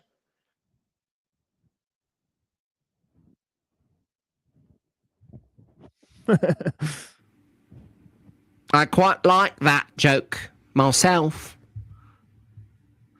I just got a visual of that. That's so funny. There's like things are like spelled wrong, whatever that means. You send out a smoke signal, but you're shit faced, and a wolf comes, and you're like, I don't need you. Why are you here?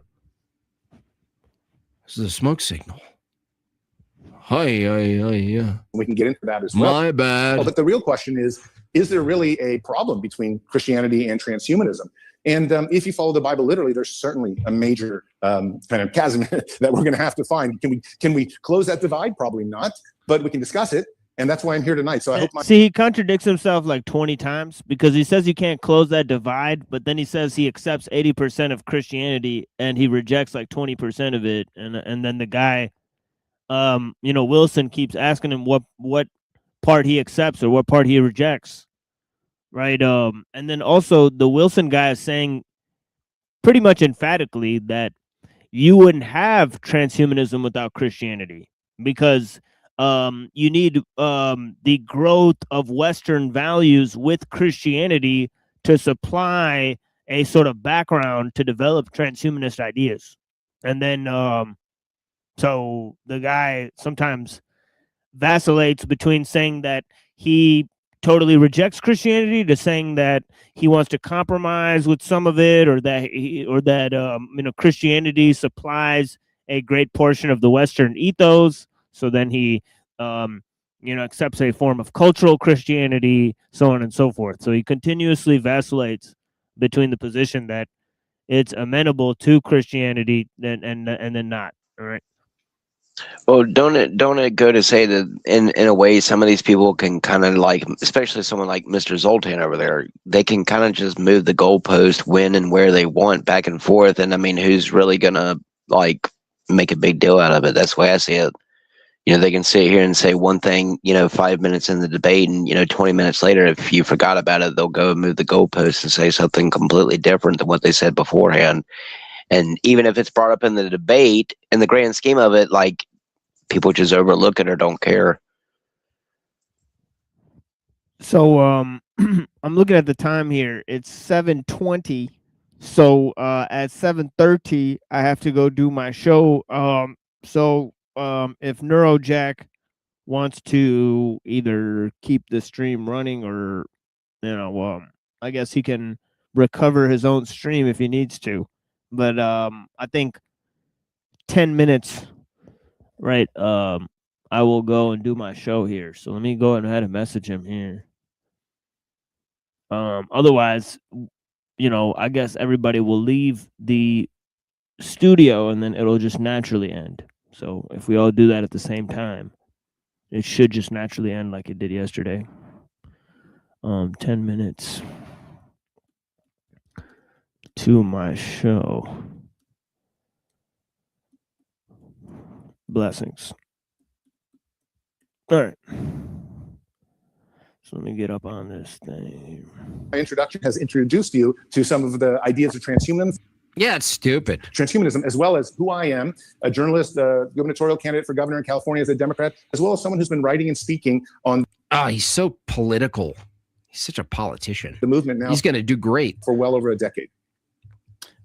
I don't hear a single, not in that long-winded diatribe. Nothing in your fantastical world that you gave us did I hear a single argument. Not a single argument presented. Okay, Andrew, 5 minutes on the clock. Yeah, I appreciate that. I've actually listened to quite a bit of your stuff in preparation for this debate. So I'm sorry. So you are consistent, if nothing else, about your view, which I appreciate.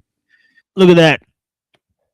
So he says his worldview is consistent, but that literally means nothing, right? Because he says that he doesn't have a moral framing for his worldview, that it has no telos. So how can it really be consistent at the end of the day, right? And so there's a lot of places where, so it's kind of weird for him to say that. What does he think is consistent about the guy's worldview then, right? It's sort of just a vapid statement. So debating about transhumanism is somewhat difficult. I like how Andrew butters up his filet before he just eats it. What a bad man. Yeah, I mean, he offers him no contest. This is essentially what happens. What a bad man. Because it's never altogether clear what anybody is talking about when they debate it. Transhumanist ideology is usually baked into other systems which support it, rather than being a philosophy which stands out on its own. A subposition, if you will, of a generally greater position, focusing mostly on elongation. The India moon landing is, yeah, dude, yeah. Of life and transcending the humanity of human beings and their biological limitations. I would like to give a short analogy about this by referencing it to a small Midwestern town called Raccoon City. You know what's weird about the transhumanists? Because atheists here. I think it's interesting. You can see that creeping out, the Chicago Bulls sign behind him, that he has the bull with the two horns behind him when he does his show. It's kind of weird, dude. Says something funny. He says, I don't want to take a breath and breathe in. I want a machine to do it for me, which is funny because, like, the thing you want to avoid in the world is being on like an iron lung. Now, it's amazing that we have an iron lung and we could keep people alive and stuff, but to seek the remedy to ailments as the norm is a really bizarre take, where you actually for instance, I've never thought about this. I just got my concealed carry renewed, and one of the guys in the class didn't have a leg, and he had a bionic leg. And you think, okay, cool. In the absence of a leg, a bionic leg, that's pretty cool that you have that. I'm glad that humans, through their capabilities, have developed this. Nice. But then at the same time, a transhumanist. So see, he's not thinking like at what cost all of that scientific progress came with. Right? He's just accepting the benefits of technology and science. And then when it seems to intercept with his basic worldview of morality and seems to differ with it, he thinks he could selectively accept or reject the benefits and harms.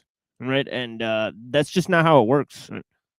Just looks at the bionic leg and they go, we should do that. And you're like, wait, no, that's for when there's a problem. Like, it's good that we have that as a solution to a problem, just like an iron lung, bionic leg, fake eyes, fake heart. The transhumanist is all wonky. They're basically like, wait, let's skip the necessary ailment that draws in the remedy. The technological remedy. Let's just skip to the remedy. And you're like, why, dude? Our bodies are better than the machines a lot of times. Now, it's not true for like. Yeah, that's a fact. They're trying to change nature, and obviously nature has the fingerprints of the divine, unlike their inventions. And it's tried through the course of history, through trial and error, what works and what doesn't work. Right? So it's pretty obvious where the solutions are, right? It's not in the technology, it's solutions in nature. Calculations, like a calculator can do better stuff than us, but a calculator can't build a calculator though. Adobe Acrobat Studio is all new. What can PDF spaces with AI do? Wow. It's quite a number, but yeah, a calculator can't build a calculator. Okay. I'm trying to see where he's going with this. But we can't do the things we do without the calculator. It allows us to calculate faster. It changes the speed of our calculations, right? So it changes the scope of our actions, right? Yes, a calculator is a dangerous invention. Right? And the transhumanist is lost. And I know this because I was, like I told you guys, I was a transhumanist. I was an active, passionate transhumanist.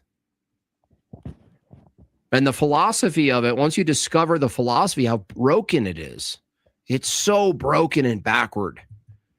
In Raccoon City, a private corporation released a virus which altered the genes of victims. Most victims entered into a state of what could only be referred to as zombification, including many of the animals. Okay, I guess that's where we'll leave it for here for today. Are you guys here? Yep. Okay, I don't know if Unseen Warfare is here, honestly.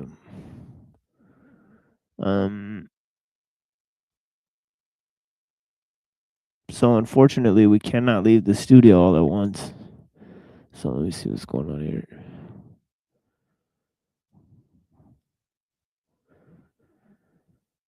Okay, so we need to sort of end this stream here.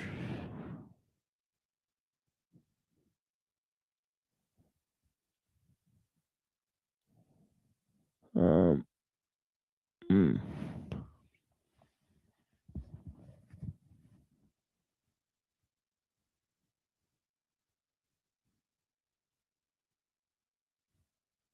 So I'm not sure what to do, but yeah, I guess I'll just go start my show.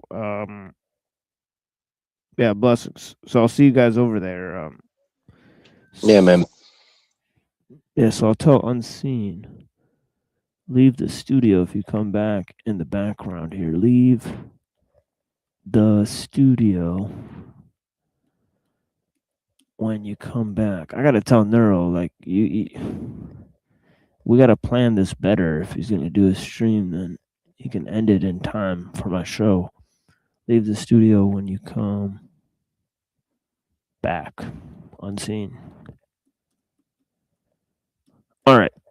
Okay, I'll talk to you guys soon. Blessings.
Oh, we're still alive, huh? I'm the last one standing, I guess.